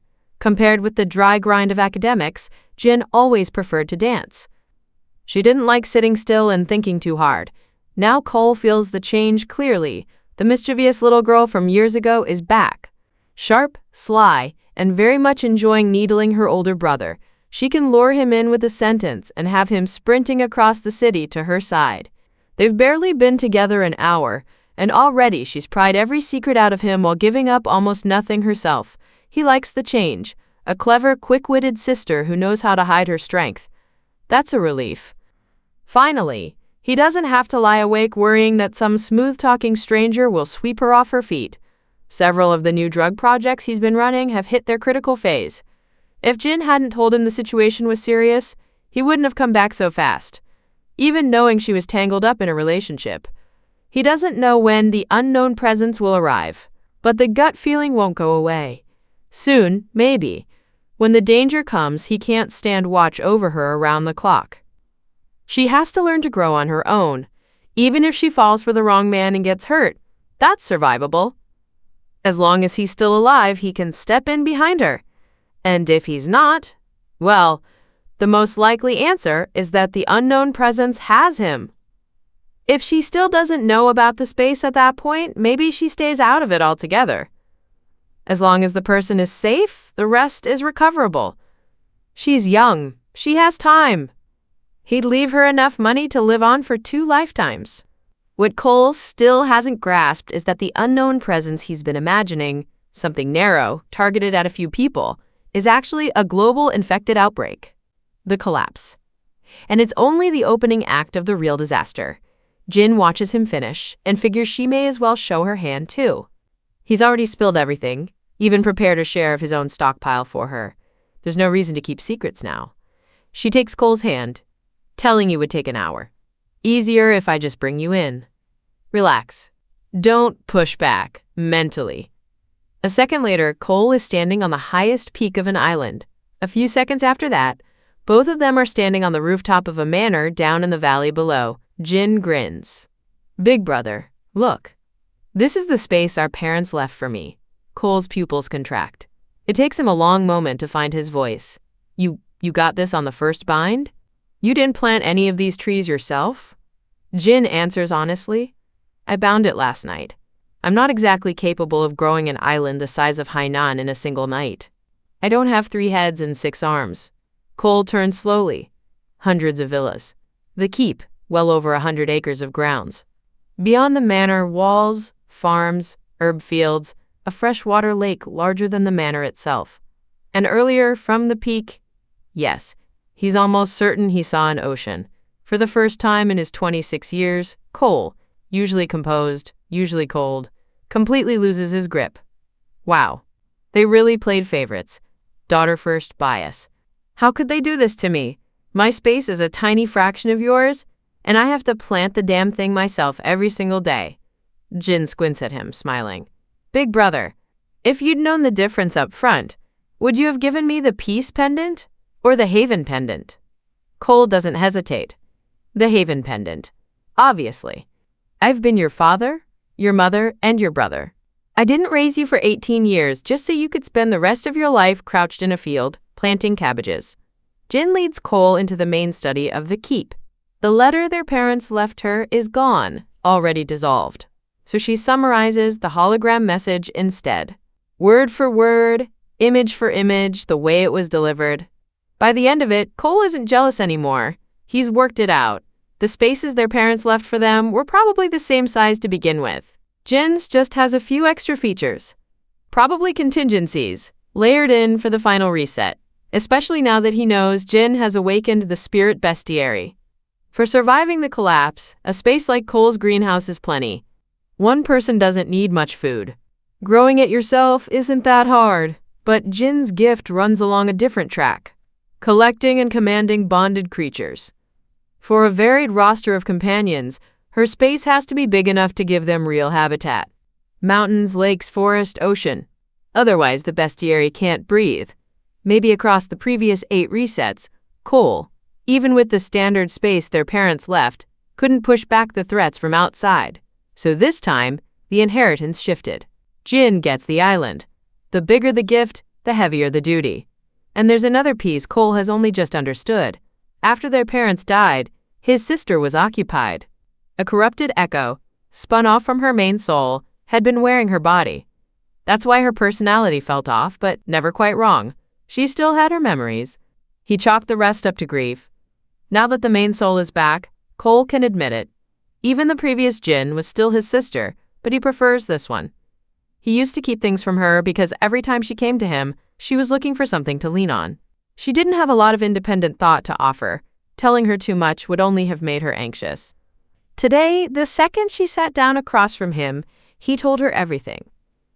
Without thinking about it. Because somewhere underneath, he could feel it. The sister in front of him is grown now. Capable. Trustworthy. Maybe even able to carry weight on his behalf. And after seeing the hologram, he understands what their parents are really asking of him in this final cycle. They want him to back her up. Which means the burden of handling internal threats and resisting the external one has landed on her. Cole speaks. Food, daily goods, medicine, the rest of the essentials. I'll route through my chain of small grocery stores and the pharmaceutical plants the lab partners with. Nothing flagged. No bulk pulls that show up on anyone's radar. You focus on what you actually want. Canned goods, snacks, clothes, cosmetics, things for the companions you're going to bond. Weapons, too. I'll figure out a way to source those quietly. The two of them work through the asset list together. What gets liquidated? What gets stockpiled? Until tonight, Cole didn't know the stockpile was meant for an infected outbreak, or for high-tier mutated beasts and mutated plants. The medicine and weaponry he'd already prepared aren't enough. They have to scale up. Cole adds, also, your space has ocean, but not much in the way of seafood. We should bank some of that, too. Jin nods. Yeah, good call. After several pages of inventory, Cole sits back. All right, I'll come with you to campus and file your leave of absence paperwork. And the bastard who tried to play both sides. The one who, in the previous timeline, got the foolish version of you killed. He's going to learn a lesson he won't forget. Cole's face has gone cold. He may have called the previous Jin naive with an edge of disapproval. But naive or not, she was still his sister. He won't let outsiders trample her. Even if Vance hasn't done anything in this life yet, Cole isn't letting him off. Not Vance. Not Viper, who indirectly got Jin killed last time either. The collapse hasn't arrived yet. Law still functions. Order still holds. He won't take their lives now. But when the collapse comes, that's when the books get balanced. Principle and interest. Jin shakes her head. Hold on. No rush. Try eating a few of the Tier 1 mutated fruits. Drink a sip of VitaSpring. See if you can awaken your gift first. She's been inside Cole's greenhouse before. The energy there only registers around 0.5. The plants and animals all sit in that range. Better than ordinary food, but not actually Tier 1 material. Until now, Cole has only ever taken a tiny sip of VitaSpring at a time, plus a few bites of fruit. Enough to keep him healthier than most, less prone to illness, with energy and decent skin. Not enough to push him past the threshold for awakening. Cole exhales. Fine. I was getting ahead of myself. Let's awaken first. Things will move faster after that. He takes the fruit and the VitaSpring from her and drinks. Not long after, he slumps onto the sofa. Jin drapes a thin blanket over him and leaves the space. She doesn't know how long the awakening will take. Could be 10 hours, could be 24 to 48. She's not going to sit around in the hotel room. She wants to hit the mall, the supermarket, the food street, and shop until her arms give out. Rice, noodles, oil, salt, the boring fundamentals, Cole will handle. For her, anything she likes, into the cart. Stepping out of the hotel, she spots a food street right next door. There's a saying, nothing serious gets done on an empty stomach. She decides to start there, but the moment she walks in, she sees two familiar figures from a distance. Vance and Bree. The two of them are pressed close together, sharing a single cup of bubble tea. He sips, she sips, they pass it back and forth. There's nothing platonic about it. Jin finds it strange. Back at the dorm, she'd overheard her three roommates gossiping that Bree used to be hung up on Vance. Maybe still is. But last night, Vance had stood under their dorm with a megaphone, screaming her name in public, confessing to the whole building. After Jin left, the news that he had a fiancé would have spread through every floor courtesy of Ms. Doyle. So how, exactly, are these two so cozy with each other today? It's odd, but she's not stupid enough to walk over and ask. That would just invite trouble. She hits a fork in the road. Two paths into the food street. She takes the smaller, quieter one. She steps into a well-known bubble tea shop and orders the special max size, all the toppings. The shop isn't packed. 2 orders ahead of hers. The drink lands in her hand fast. 1 sip. Perfect. The sweetness fills her mouth. It hits the spot. Not as good as the fruit in her haven. But bubble tea was never about taste alone. Bubble tea is about the feeling. She pulls out her phone, smiles at the cashier. Hey, 10 more of those specials, please. 10 strawberry milk teas, 10 mango milk teas, 10 fresh orange juices, and 10 of the lemon and lotus teas. Then, casually, it's for my classmates. The cashier laughs. You want us to deliver? No need, Jin says. I'll wander a bit and come back. She pays and leaves. Next door is a fried chicken joint. Same play. 50 orders of fried chicken. Anything more would be inconvenient to carry, and fried food doesn't hold flavor well past a certain point. Within a half-mile radius, she places orders at every reputable shop she passes. Then she pulls up an app, scans a QR code, and rents a 2-seat electric scooter. She rides it back to the original tea shop. Thank God she got her license the day she turned 18 and finalized it 2 months ago. By the time she's back, the tea is ready. The food street allows short-term parking. She pulls right up to the storefront. Leaning on the scooter, she picks up her orders 1 shop at a time. Bubble tea, fruit tea, fried chicken, stinky tofu, wontons, snail noodle soup, beef noodles, steamed buns, mixed noodles, takoyaki, skewered grilled meat. Every now and then, someone asks why she's buying so much. She tells them it's for a club event. The university district isn't far. Bulk orders for student clubs aren't unusual. The moment she's back on the scooter, she pulls out a small piece of bandage tape and covers the in-cab camera. She loads the trunk and the passenger seat with food, then drives out of the food street. She turns onto a side road with no surveillance and pulls everything into her storage room. A small frustration starts to set in. For shelf-stable, vacuum-sealed goods, she can move bulk through Kohl's grocery chain. No problem. But for fresh food, this kind of runaround shopping costs time and energy she doesn't have endless supply of. How many times does she have to do this to lay in a decade's worth? Then she catches herself. She's already a gifted. In her haven, the most common animals and plants are already Tier 1 mutated. She just awakened, so her tier is still low. Ordinary food still meets her body's needs, only her appetite has roughly doubled. Once her tier climbs, she won't be eating this kind of food much anymore. Not because it isn't tasty. The energy density is just too low. It can't keep up with what her body burns through. So in the long run, the thing she likes most will become an occasional indulgence. Variety, not staples. If she wants bubble tea, she needs to bring in the whole rig. A bubble tea machine? Wants fried chicken? The whole kit. Breading, oil, seasoning, fryer, the works, noodle press, bun steamer, automated tofu maker, vacuum sealer, all of it. She also needs to load a tablet with cooking tutorials and order a stack of cookbooks while she's at it. Her goal, whatever she likes to eat, the Haven will eventually have a dedicated shop for it. Granted, the odds of her personally cooking are low, but with the ingredients, the equipment, and the tutorials, there's always going to be someone willing to cook for her. Her brother, for instance. The keep has plenty of room. Plenty of empty buildings. Now that her gift is awake, she releases her mental strength to scan the space. The keep isn't just the central manor. There are 10 rows of small 2- and 3-story buildings she hadn't fully registered yet. Ground floor, shop fronts. Second floor, offices. Third floor, small dorms. And every single building inside the manor can be deployed out into the real world.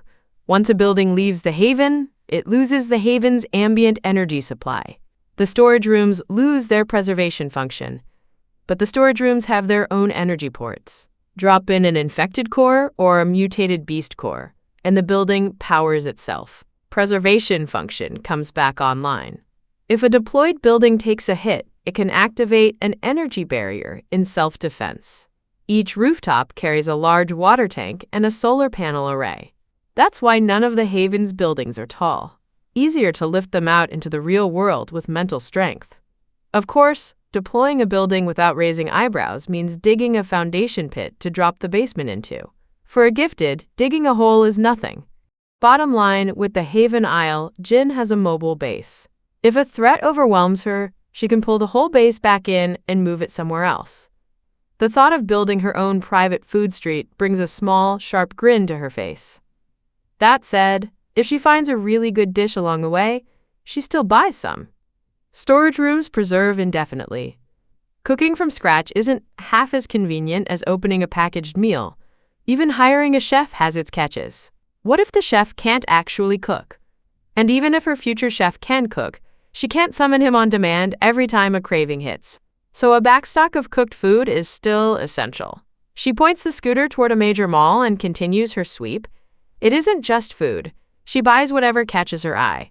Clothes, shoes, hair ties, earrings, plush animals, a pair of ridiculous house slippers. Everything in multiples, even the unmentionables, pads, underwear. She grabs in bulk from the supermarket. Enough for a year. The rest she'll spread across multiple online orders to avoid any single one looking conspicuous. For her favorite skincare and makeup, she picks up 3 full sets in person. The rest will go through the apps later. Arms full of shopping bags, Jin heads toward the mall's underground parking garage and runs straight into Vance and Bree again. This time they're locked together against a red BMW sports car, 2 parking spots from her own. A long, hungry kiss. Vance's hand is sliding along the tight line of Bree's dress. The other hand is somewhere lower. TCH, theatrical, and an eyesore. Earlier on the food street, Jin had given them a wide berth on purpose. No point starting trouble. But she's already crossed half the garage with her bags. Turning back now would be more obvious than walking through. Earlier, on campus, she stayed out of confrontations because she didn't have the strength. Picking a fight could have gone badly. That was before. Now she's a Tier 1 gifted. Her mental strength and her body have both jumped several rungs. Even without a single bonded companion yet, ordinary people are not a problem. Still, brute force isn't the answer here. Underground garages have cameras. So she'll use mental strength instead. Her mental strength couples beautifully with her bond gift, but it also has general purpose uses. She can spin it into invisible threads, mind threads, and cast them out to scout objects nearby or at a distance. Or she can compress it into an orb, mind push, and use it to nudge light objects from a distance. Or she can sharpen it into needles, mind needles, and stab the body's pressure points, generating a sudden, lancing pain. These 3 tricks aren't much use against another gifted, especially a fellow mind type. Another gifted senses incoming mental work easily, dodges it, or shields against it with their own. But against an ordinary person, devastating. The collapse hasn't arrived. Jin isn't going to do anything serious to Vance or Bree right now.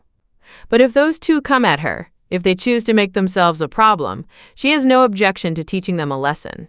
She keeps walking toward her car. As she passes the BMW, Bree's eyes go wide. She recognizes Jin. Not surprising. Jin's still wearing the same gray and white athletic set she had on when she walked out of the dorm last night. But Bree doesn't call out. Instead, she throws her arms more aggressively around Vance's neck, pulling him into a deeper kiss, performative, loud, French style. While Vance has his eyes shut, lost in it, Bree shoots a triumphant glance at Jin. The look says everything. He's mine now. Jin almost laughs. The trash she wouldn't even bother glancing at, this woman is treating like a trophy. The math escapes her. Bree's family is ordinary. Bree's looks are middling. What she has in spades is appetite, for status, for money, for clearance into the right rooms. Hooking a guy like Vance is a status flex? Public proof. Of course she'd parade it. In Bree's head, Jin must be silently choking on regret right now. Look at the prize you cost yourself by playing hard to get. Jin keeps walking, sets her bags down, pulls out her phone and unlocks the car through the app, loads the bags into the passenger seat, closes the door. As she rounds the rear of the car toward the driver's side, Vance finally registers her. Jin, why are you here? His voice is panicky. He shoves Bree off him fast. Bree, still in heels, is caught flat-footed. She yelps and goes down hard. Her knee scrapes open, blood beating along the skin. Vance doesn't even look at her. He's already speaking, urgent and stumbling. Jin, listen, this isn't what it looks like. It was Bree, this trashy little... She came after me. Last night, after you didn't come down, after Ms. Doyle hosed me. Never mind. Look, I was upset. The guys dragged me out to a karaoke bar. I got hammered. And in that state, I confused her for you. And his voice gets smaller and smaller. Jin stands by the front bumper and lets him talk himself into a hole. Drink as an excuse. As if a man who's actually drunk performs that kind of session against a car. He's not drunk now either. He's greedy, wants both. The kind of man who eyes the next plate while still chewing. Scumbag. Vance? Brazen asks, Jin, why aren't you picking up? Where did you go last night? I was worried about you. Of course she isn't picking up. There's nothing to pick up. From the moment she got on the bus, she'd blocked Vance and the 3 roommates. She'd also turned on the setting that filters calls and texts from unknown numbers. He looks at her. She's in a plain athletic set, mask pulled up.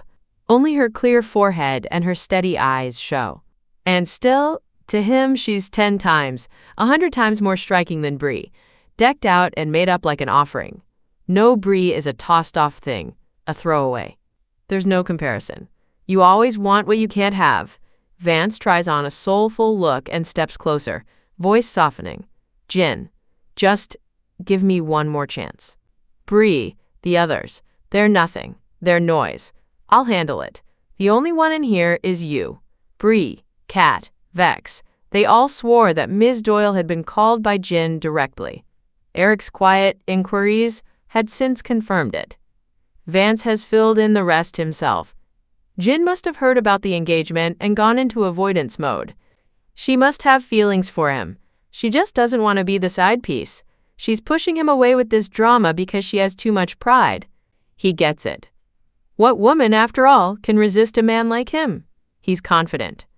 Bree is still on the ground. She hears Vance call her trashy, hears him strip her down to throwaway, noise, and her eyes fill with something that isn't far off from hate made solid.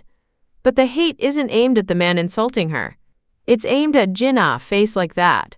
If only it were hers. She tries to push herself up, her ankles twisted. The joint sears. Vance closes the distance between him and Jin. 2 or 3 meters out, he opens his arms like he's coming in for an embrace. Disgust crawls across Jin's face. The man is arrogant, stupid, and small. She wants to kick him across the garage, and the only thing stopping her is that she'd outpace any normal college student by a wide margin. Bad for her hide-and-grow strategy. She steps back 3 paces and gathers her mental strength into a single invisible hand, mind push, and shoves it hard against both of his shins. Vance loses his balance, can't recover, pitches forward, and slams face first into the concrete. The worst part comes a second later. The garage floor was bare, just dust, no debris, but his most sensitive region feels like dozens of needles have driven into it at once. Ah! The scream rips through the garage. Jin looks down at him with a flat, polite smile. Wow! Maybe this is what they mean when they say bad luck follows a person. They choke on water, they trip on flat ground. Hands off me, by the way. I never touched you. Don't try to pin this on me. Vance is curled up on the floor, the pain so bad he barely processes her words. Ugh. Jin, please, get me to the hospital. Jin answers cold and clean. Don't say my name. It makes my skin crawl. We're not on those terms. Bree, a few yards off, sees Vance go down, and clocks where he's hurting. She forgets her own twisted ankle. She scrambles up and starts limping toward him. Vance, are you okay? I'll get you to the hospital, baby. She likes him. She likes his money more. He got hurt while out with her. Even if it isn't her fault, he's the type to take it out on whoever's nearest. She doesn't want to lose the man and the wallet. A few steps in, her heel slips. She goes down face first, hard. The kind of fall that only adds to a bad day. Cruel detail. Her face lands directly on Vance's limited edition sneakers. Bree shrieks, "My nose!" My prosthetic It came off. No. Jin slides into the driver's seat, starts the car, and rolls forward. As she draws even with the two of them, she stops. Lowers the window. A flicker of hope crosses Vance's face. Jin, please, get me to a hospital. If this gets worse, my future GCK. She pours an entire bottle of toilet bowl cleaner over the two of them. Vance, you have a fiancé. You have a girlfriend. You're juggling them both. And you still came after me. Karma hits hard. Maybe you should have just stayed down. And you, Bree, don't think I don't know. You and the other two took money from him to set me up. Disgusting. Reap what you sow. Fix yourself. Vance accidentally swallows a mouthful of bowl cleaner. Bree gets a faceful of it. They both try to defend themselves. Every time one of them opens their mouth, more cleaner goes in. Jin rolls the window back up and pulls away at a slow, leisurely cruise. She turns on the music, hums along. Today is a beautiful day. Everything is going my way. At the exit booth, beyond paying her overtime parking fee, she slides the security guard $14. Could he please call cleanup down to that section? She accidentally spilled some bathroom cleaner. The guard stares at her. He'd seen the whole thing on camera. He hadn't caught the audio, but the visuals had been more than enough. That couple was having the unluckiest day in human history. Just rotten luck. Hilarious, actually. Once she's clear of any cameras, Jin pulls every shopping bag in the car back into her storage room. She carefully peels the tape off the cabin camera and returns the scooter. She heads back to Apex University to file her leave of absence paperwork. About then, in the Haven aisle, Cole stirs awake. Jin returns to the Meridian, same room as yesterday. Before going out, she'd extended the booking for an extra night. Per the surveillance log, Cole had walked into that room and never walked out. If he suddenly appeared somewhere else, no one would notice on a casual glance. But any real audit would catch the discrepancy. The collapse is still months away. For now, low profile. She doesn't know who else in this version of the world has been reborn, transmigrated, or precognized. Who has awakened a gift early? In the original timeline, that is, the A3 set, Viper, 2 months out from day 0, awakened a support-type gift, precognition. Through fragmented dreams, she could see pieces of the future, and she could sense valuable items. Once the global acid rain hit and the infected outbreak ignited, she'd also awakened a wood-type gift. The world is wide. People sitting on quiet, lucky advantages. There's no way it's just Viper. But anyone with a brain hides until they're strong enough not to. Stockpile. Train. Protect. Maximize before exposure.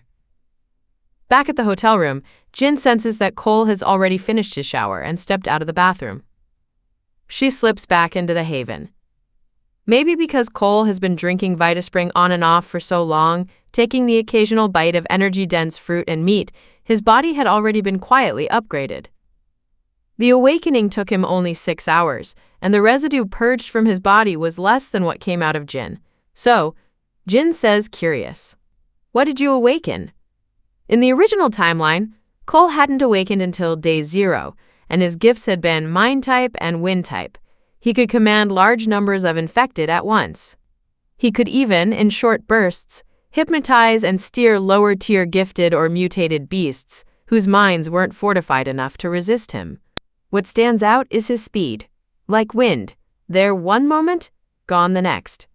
Combined with high combat ability, it makes Cole, in that other timeline, a nightmare-tier antagonist.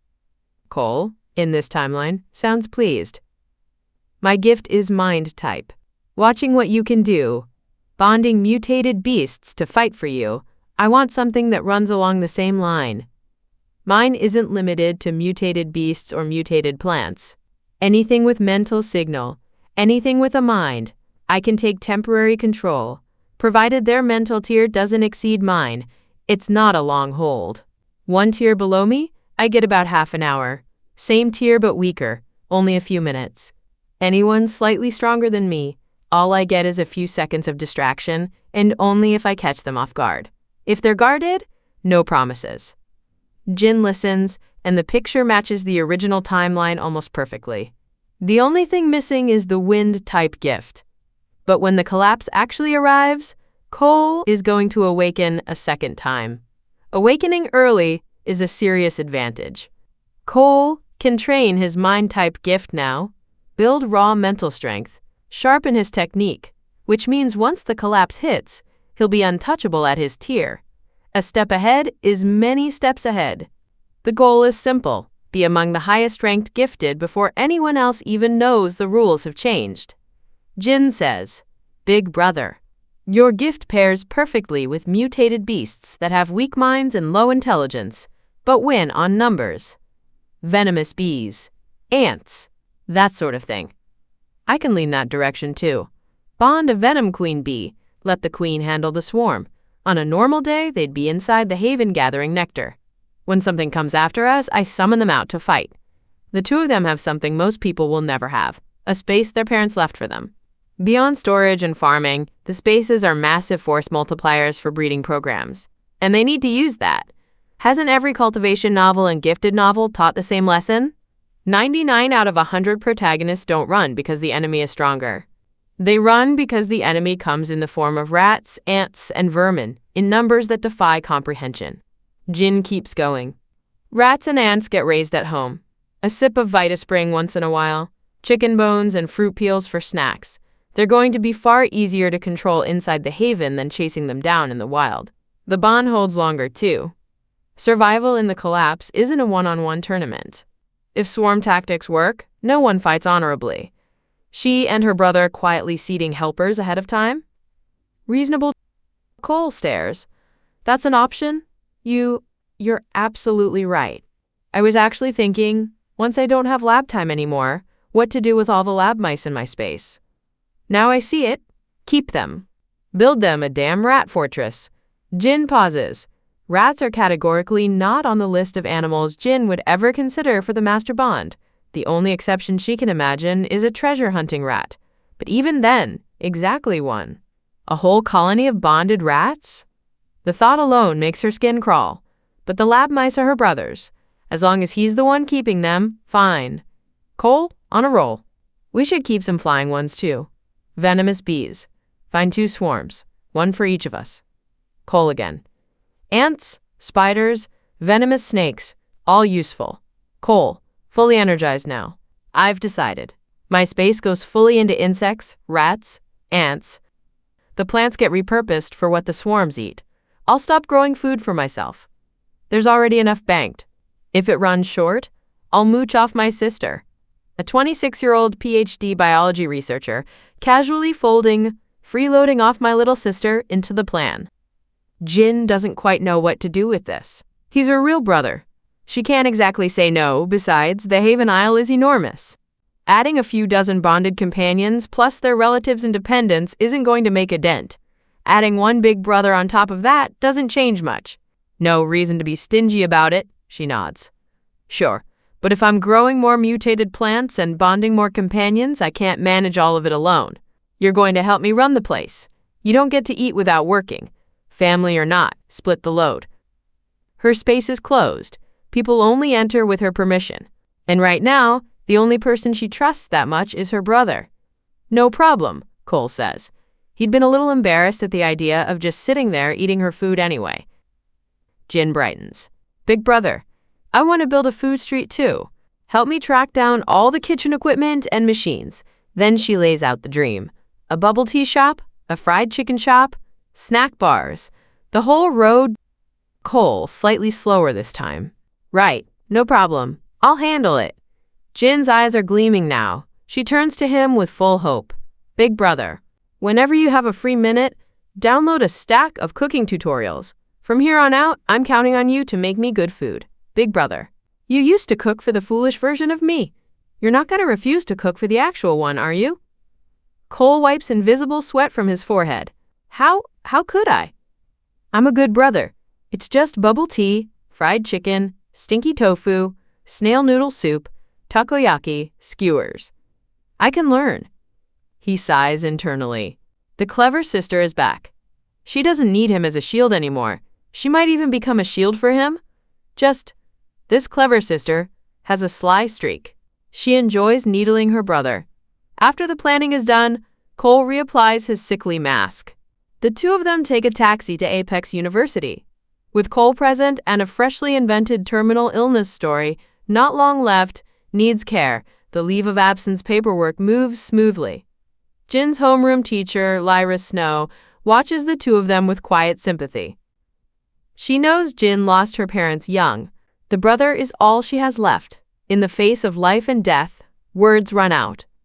While Cole is upstairs explaining the situation to the department head, selling the illness story for all it's worth, Lyra Snow draws Jin into the corridor and lowers her voice. Take care of your brother. Whatever he wants to eat, get it for him. Wherever he wants to go, go there together. And last night, I heard about Vance from the finance department confessing to you. Now that you're taking leave, just keep your distance from him. Time will do the rest. He'll forget. The Whitmores have money and pull. We're ordinary people. There's no winning. We just stay out of the way. Strictly speaking, this is the kind of thing a teacher should report to the family. But the brother is visibly dying. The man can barely keep himself standing. How is he supposed to shield his sister? And even if he could, it wouldn't be forever. If Lyra told Cole that some rich kid with an existing fiancé was harassing his sister, Cole would lose his composure. He'd go after them on principle. And in his condition, the result might be a heart attack on the spot, and that would be on her. Lyra Snow graduated from Apex last year dance program. She stayed on as a homeroom teacher and grad student. 24. Both teacher and senior to the students. Refined, gentle, sharp, without being cold. The students adore her. Jin is her most gifted dancer and her most striking-looking student. Lyra is fond of her. Knowing Jin is in trouble, she can't help but say something more. Jin, hand-caught in Lyra's, finds herself remembering this teacher's arc in the original timeline. In the original timeline, when the global acid rain rolled in and the infected outbreak ignited, Lyra Snow had stayed at Apex through summer break, picking up shifts at a children's dance school. By chance, she became one of the survivors stranded on campus. The infected count on campus had climbed. The survivors gathered in the Twin Tower buildings, where foot traffic had always been low and the sight lines covered the rest of the grounds. Lyra Snow had been the kind of teacher who carried responsibility instinctively. The moment students started spiking fevers and falling unconscious, meaning either turning into infected or awakening as gifted, she had moved fast. She had quarantined every fever case. Based on whether they'd been hit by acid rain and on the severity of their symptoms, she'd split them across 4 isolation rooms. In the lightest symptom room, the people who hadn't taken a hit from the rain. Viper, lucky as ever, had successfully awakened her second gift, wood type. None of that would have happened without Lyra Snow's careful triage. Without that triage, the survivor group would have been steered by Vance, student council president, and his answer was simpler. Lock everyone with a fever in one big classroom, no distinction. To be safe, kill 10 innocent rather than let one slip through. In that scenario, anyone mid-awakening, newly gifted, still unconscious, would have been torn apart by failed awakening, infected in the same room, and likely turned themselves. Even though Viper could sense fortune and misfortune, even without Lyra's triage, she likely wouldn't have died in the early collapse. She'd have suffered. Hardly. Lyra Snow had, effectively, saved Viper.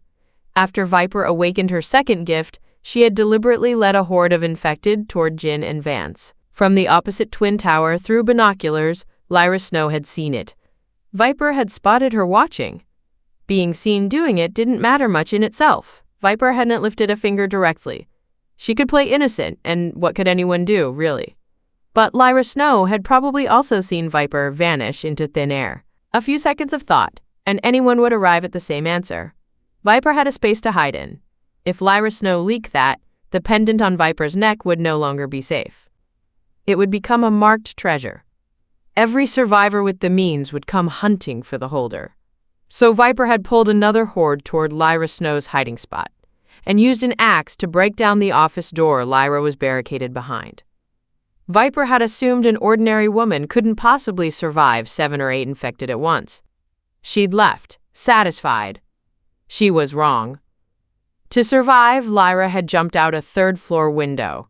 She'd broken her leg. She'd dragged herself across the ground anyway. A rescue squad found her. Pure timing. After that, Lyra Snow, a woman with a ruined leg and a face she'd carved with her own hand to make herself unappealing, had become the lowest-ranked member of the South City survivor base. A janitor. She was the one who eventually told Cole that Jin had been killed by infected, led there on purpose by Viper. The Shaw siblings looked enough alike that Lyra had recognized Cole as Jin's brother. In the end, Lyra Snow had still died at Viper's hand. Back to the present. Lyra Snow is, in effect, owed something by both Shaw siblings, so Jin fully intends to protect her. The question of whether Lyra can awaken a gift, whether she'll be a burden, doesn't worry Jin. She has Tier 1 mutated fruit and Vitaspring in volume. If the first attempt fails, she'll run the awakening again and again. The one thing she can guarantee is that Lyra won't turn infected. But she can't tell Lyra about the collapse yet. Without convincing evidence, Lyra wouldn't believe her. And evidence, at this stage of the relationship, is too much to ask for. Jin squeezes Lyra's hand. Miss Snow, I'll remember everything you said. After my leave is processed, can I message you on iMessage? The plan is to slowly build the connection. When the prep is done, just before the collapse arrives, Jin will invent a reason and lure Lyra to where she can be protected. The story Jin plans to use. Her brother is fading fast. She's terrified. She doesn't know what to do. Could Miss Snow come stay for a few days? Room and board on Jin's tab, plus a generous gift envelope on top. Knowing Lyra's character, the answer is almost certainly yes. Cole, internally, that's my sister. Lyra is going to read the situation as a young student, recently harassed by a scumbag, suddenly receives terminal news about her only remaining family. No one else to lean on. As a teacher, Lyra would already feel some extra responsibility. The student wanting closeness for emotional support? Completely natural read. So Lyra answers easily. Of course. Reach out anytime. If it's urgent, call. You have my number, right? I do. 10 minutes later, the paperwork is finalized. The Shaw siblings leave the administrative building and head to the dorms. Jin needs to take everything with her. Anything she leaves behind could later be used to track her by scent. When she signs out at the dorm desk, the dorm aunt, Ms. Doyle, fills her in on the full aftermath of last night's confession scene. Jin learns that the heart-shaped candle arrangement Vance had set up wasn't the only casualty. Every rose got water-bombed and trashed. Vance himself had been doused with a bucket of water, then beaten with a broom and a toilet brush by two extremely committed dorm aunts. He'd shouted that he wasn't a scumbag. He and his fiancé had no real feelings for each other, that it was just an arranged engagement, that he'd only met the woman a few times, that he couldn't even picture her face, that his real feelings were for Jin alone. His friends had tried to back him up, but no one in the crowd was buying it. He had a fiancé and was confessing to someone else in public. That's a scumbag. End of discussion. Soaked in water, jabbed with a toilet brush, smelling like chemicals, and watching more dorm staff and two security guards close in, Vance had given up. He'd checked for Jin one last time. Nothing. He'd retreated to his own dorm to change. There's no other way to describe it. The dorm ants work fast and clean. The Shaws thank Ms. Doyle profusely. On the way out, Cole slips her a sizable cash gift. Jin explains she's taking leave to care for her sick brother. Over the next few days, she'll be hauling out a lot of luggage. She'll need to show the leave paperwork at the desk to be cleared out. When she gets to her dorm, Kat and Vex aren't around. Jin goes next door for the spare key. The neighbors say Kat and Vex got called to the hospital. Bree's hurt. No idea how bad. She could still answer her phone, so probably nothing serious. Jin, you visiting? Jin smiles. No, Bree definitely doesn't want to see Jin. After all, Bree's prosthetic nose got knocked off because of Jin. Accidentally, of course. The neighbor sneaks a glance out the door at Cole, who's waiting in the hallway. There's a clear family resemblance to Jin. Has to be the brother. Just, he looks gravely ill, like someone with a clock running short. The neighbor's brain fills in the rest without needing to ask. After packing, the siblings end up with a backpack, a suitcase, and a large fabric tote, light items that take up volume. Everything else has been pulled into the haven, down to the strands of hair that had fallen on the dorm floor. On the way out, Jin hands Ms. Doyle 3 bags. One bag is snacks from the supermarket. The second is 60 packs of military ration biscuits, courtesy of Cole. The third is apples, also from Cole. The first 2 are for Ms. Doyle alone. The 16 apples. She asks Ms. Doyle to share with the other dorm ants and the guards. 2 each. These are sub-tier 1 mutated apples. Eaten by an ordinary person, they boost the body slightly. The effect isn't dramatic, but when the collapse comes, the people with stronger baseline bodies have better odds of awakening a gift. The ration biscuits aren't remotely tasty, but they fill you up and they keep. People usually don't bother stockpiling them. But if the collapse arrives, they hold a person over. Jin already asked. Ms. Doyle is staying on campus for the summer break. Jin can't tell her not to. There's no story that would land without sounding insane. And honestly, home isn't necessarily safer. This is as far as Jin can help. She's done what she can. The rest is up to fate. Leaving ApocNEX University, the Shaw siblings head straight for the high-speed rail station. They've booked tickets to Z City. Z City is their hometown. Their parents left them several houses and storefronts there. They need to liquidate property into cash, and, more importantly, stockpile supplies on a scale ApocNEX University would never accommodate. Cole frowns. How do I file a leave of absence with the lab? From application to approval is at least a month. Jin turns Cole's own playbook back on him. Take a few personal days first. Sell the family house in Z City. Then go back to the lab and tell them your sister has a terminal diagnosis. A few months left. You want to spend the time with her. Her last wish is to travel across the country, around the world. If they won't approve a full resignation, ask for unpaid extended leave. We use the travel cover to collect regional supplies and source weapons abroad. Cole goes silent. Using either of their alleged terminal diagnoses as cover doesn't feel great. But there isn't a better story. Pretending he's the one who's sick won't work. The lab will demand medical records. Fine, Cole sighs. We do it that way.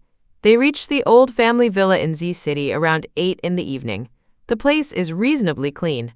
Jin had come back for the May Day holiday and hired a cleaning service then, so the dust is manageable. Cole takes over the kitchen. Ingredients come straight out of the spaces. Jin can cook reasonably well but doesn't enjoy it. Back home, her parents handled everything from start to finish. Once she was working full-time, past life, before the collapse, before any of this, she stayed at the office until late. She came home and collapsed. If she could eat out or order in, she absolutely did. The kitchen in her rented apartment maybe got used 10 times in a year, mostly for instant ramen. The short version, she's lazy. The condition for that, of course, is having someone to take care of her. If she's on her own, she'll fend for herself. Cole's cooking is a small step ahead of hers.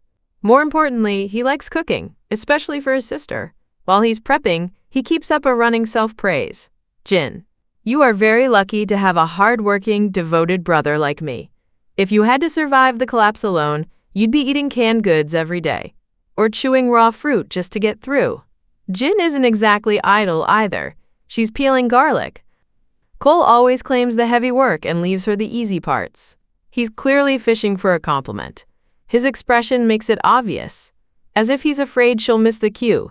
She doesn't make him work for it. You're right. Having you cook for me every day is a real privilege. World's best brother.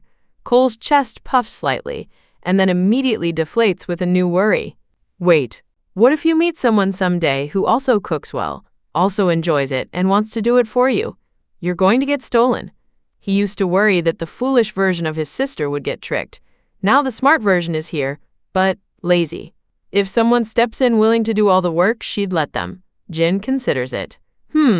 Does that kind of guy exist? If you spot one, send him over. A brother is great, but his cooking is mid, and eventually he'll have his own wife. She can't keep ordering brother meals forever. Cole pauses. Did he just hand his sister a partner spec sheet? If he hadn't said anything, she might never have considered that as an ideal type. He scowls. You're young. Don't get distracted by relationships. 5-star chefs have actual skill, sure. But they're middle-aged guys with beer guts. You won't like them. Jin thinks about it. He has a point.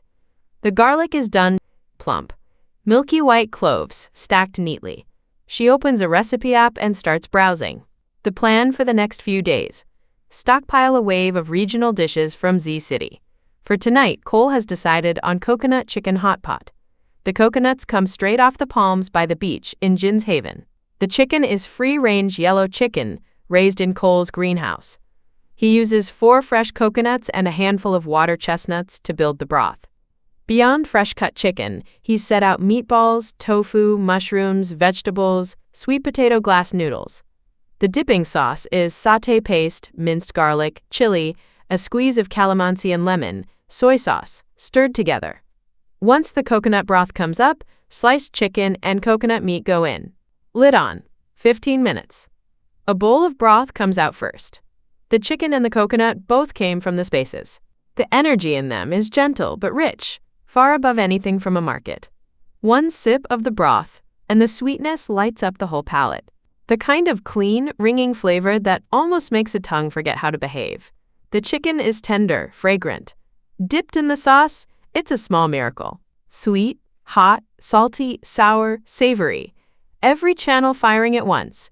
The kind of meal that could get framed and hung on a wall. Jin could eat a whole bird by herself. The siblings exchange a look and a silent declaration of war over who gets the better pieces. The chicken is excellent. So is the coconut meat. So is everything else. Once the chicken is gone, they crank the heat, drop in a fresh coconut for more broth, and start on the rest. Zucchini, vegetables from the spaces, tofu, meatballs, mushrooms, sweet potato glass noodles from outside, all good. When they get thirsty or hot, they switch to fresh watermelon juice from the Haven or chilled soda. Excellent. Deeply satisfying. After dinner, they clean up together. Dishes into the dishwasher. Cole takes the pot. Jin handles the trash. There are chicken bones in the trash. Bones attract rats and roaches. Can't sit overnight. Jin lets Cole know and heads out. In their villa complex, every block ends with a row of covered communal bins. No smell carries. After tossing the bag, Jin catches a soft scrape behind one of the bins, like something small crawling around, probably a rat. She doesn't bother running mental strength on it. She turns to leave. A few steps in, she hears a thin sound. Meow. Faint enough that, before her gift, she wouldn't have caught it. Meow. Meow. A newborn kitten. Stranger still. Jin understands what the kitten is saying. Meow's so hungry. Meow can smell chicken bones. Meow can't climb. Hoo-hoo. Meow's about to starve to death. The kitten is spinning in a tight little circle, pawing at the bin with thready, useless claws, trying to climb. Of course it can't. Jin runs mind threads quietly. A rag doll. Coat dirty, but the breeding is obvious. About 2 weeks old. Tiny, weak. Looks like it might not make it. Ever since she awakened the spirit Bestiary, Yin has been considering taking in a cute, easy companion as her first bond. The original plan was to wait until the supplies were locked in, then pick from a pet store or a cattery. If she stumbled into a stray that fit and was willing to come along, she'd take it. Pet store and cattery cats are tame. They sit in laps. They want scratches. Strays are independent, hardier, more guarded. Both have trade-offs. Honestly, Jin prefers the affectionate ones, the kind she can scoop up for a cuddle whenever the mood strikes. But the collapse is coming. The world is about to be full of teeth. A stray that's already survived the rough version of life would have a real edge. Reality, however, doesn't ask for input. Before Jin finishes deciding what kind of cat she wants, she's already met one with a sense of timing. She turns back, slides 2 bins aside, and lifts the kitten out gently. Easy, I'm taking you home. I'll get you fed. The ragdoll trembles in her palm weakly. It seems to understand. It doesn't fight. Or maybe it has nothing left to fight with. Jin hasn't decided whether to forge a master bond with this kitten yet. To bond successfully, the candidate has to have high sentience and no rejection of Jin, and the candidate has to have awakened a gift first. Ordinary animals can't survive the bond. The pressure of it would tear them apart. That said, the meeting is the meeting. Fate is fate. Her island is enormous. Adding one small cat changes nothing. Even if this kitten can't awaken a gift or awakens one that's useless, she'll keep it inside the haven. She'll raise it as a regular pet. That's fine. The ragdoll's eyes are an extraordinary blue, clear as a pearl held to light. It lifts its small fluffy head and stares at Jin for a long moment. Then two soft mews. Two-legged human. You smell good. Meow Meow agrees to follow you. Just feed Meow chicken bones. Meow will let you pet Meow's precious fur. Jin's eyebrows lift. It's just chicken bones. Eat as much as you want. She has plenty. She just dumped them. So, going forward, leftover food carrying any energy can't be tossed in public bins. Risk of attracting creatures with sensitive noses. A Tier 1 mutated chicken bone, eaten by an ordinary animal, can trigger an early gift awakening. If the animal is friendly, fine. If it isn't, that's a quiet disaster waiting to happen. She extends her mental strength toward the bin. Pulls back what she'd thrown. Chicken bones, fruit peels, and wilted vegetables that still carry trace energy, and roots them straight to the woods inside the haven, where the wild boars live. The rest of the trash, the inert stuff, stays in the bin. No reason to recover it. Useful detail. Within a certain range, she can pull or place objects remotely. The kitten has no idea what just happened. It's too hungry. It starts mewing again, pitiful. Hungry. So hungry. Meow is about to starve to death. Two-legged human. Why are you moving? Do you actually enjoy the smell of trash bins? What a strange hobby. Jin breathes out. For a second, she truly wishes she didn't speak cat. She tucks the kitten against her chest and heads home. Fast. On the way, she passes Mr. Lowe, the downstairs neighbor, out for a jog with his dog. Mr. Lowe is in his early 30s. The dog is a tan toy poodle, tightly groomed, 4 short legs, scrambling joyfully, already outpacing the owner. Yip, yip, yep, yep. Master just took me to meet a gorgeous Pomeranian girl in the next complex. So pretty. So fun. But the time was way too short. I didn't even get to charm her properly before Master dragged me back. I'm so frustrated. Does Master think every dog flirts as fast as he hits on those pretty ladies? Jin registers the poodle's commentary. That is a lot of information. Mr. Lowe slows his pace as he gets close. His eyes track her face. He looks like he's about to start a conversation. Jin's skin crawls. She speeds up and is past him in 2 strides. The chatty poodle keeps yapping at her back. Wait, that's a cat smell. Oh, right, that's the kitten, the mother cat from the next complex, dragged here last night and dumped in the trash. The runt. Smallest of 5. Sick, too. The vet said it couldn't be saved. Mr. Lowe mutters, almost to himself. The kid's getting prettier every year. Look at that face. That figure. Top shelf material. Shame. Brother's no joke. Better not poke that one. Jin had only meant to drop a mind thread near the poodle to get more on the kitten's history. Instead, she gets that. Looks like a polite, ordinary man. Inside, he's that. Lucky, they're selling the place soon anyway. Back upstairs, the kitten resumes mewing. Chicken bones. Meow Meow wants chicken bones. Jin knows the kitten is shaking with hunger. A 2-week-old kitten, already sick, doesn't even have full teeth yet. There's no chewing chicken bones. Even if there were, she's not letting it. She sets the kitten on the floor, ducks into the kitchen, finds a small, clean dish, and pours in a little Vitaspring. Easy. Drink some water first. I'll get you goat's milk in a minute. There are goats in her haven, but not many, somewhere over 20. By luck, one nanny just gave birth. Question is, can a sick kitten this small handle Tier 1 mutated goat's milk? Is the kitten too weak to absorb it? What if it can't digest it? While Jin is still weighing it, the ragdoll trembles forward to the dish. It sniffs. The bowl looks like plain water. but the smell coming off it is sweet, dense, magnetic. The kitten doesn't ask for chicken bones again. It lowers its head and drinks. By the time Cole finishes the kitchen and steps into the living room, there's a kitten on his floor, weakly lapping water. Sister, where did the cat come from? Are you bonding it? Jin answers, keeping it for sure. Bonding depends. Hey, do you think it can drink the goat's milk from the haven? Cole shrugs. No idea. You're the one with the beast gift. You'd know better than me. Jin nods. Fair point. Let me check the gift mark and see what it tells me.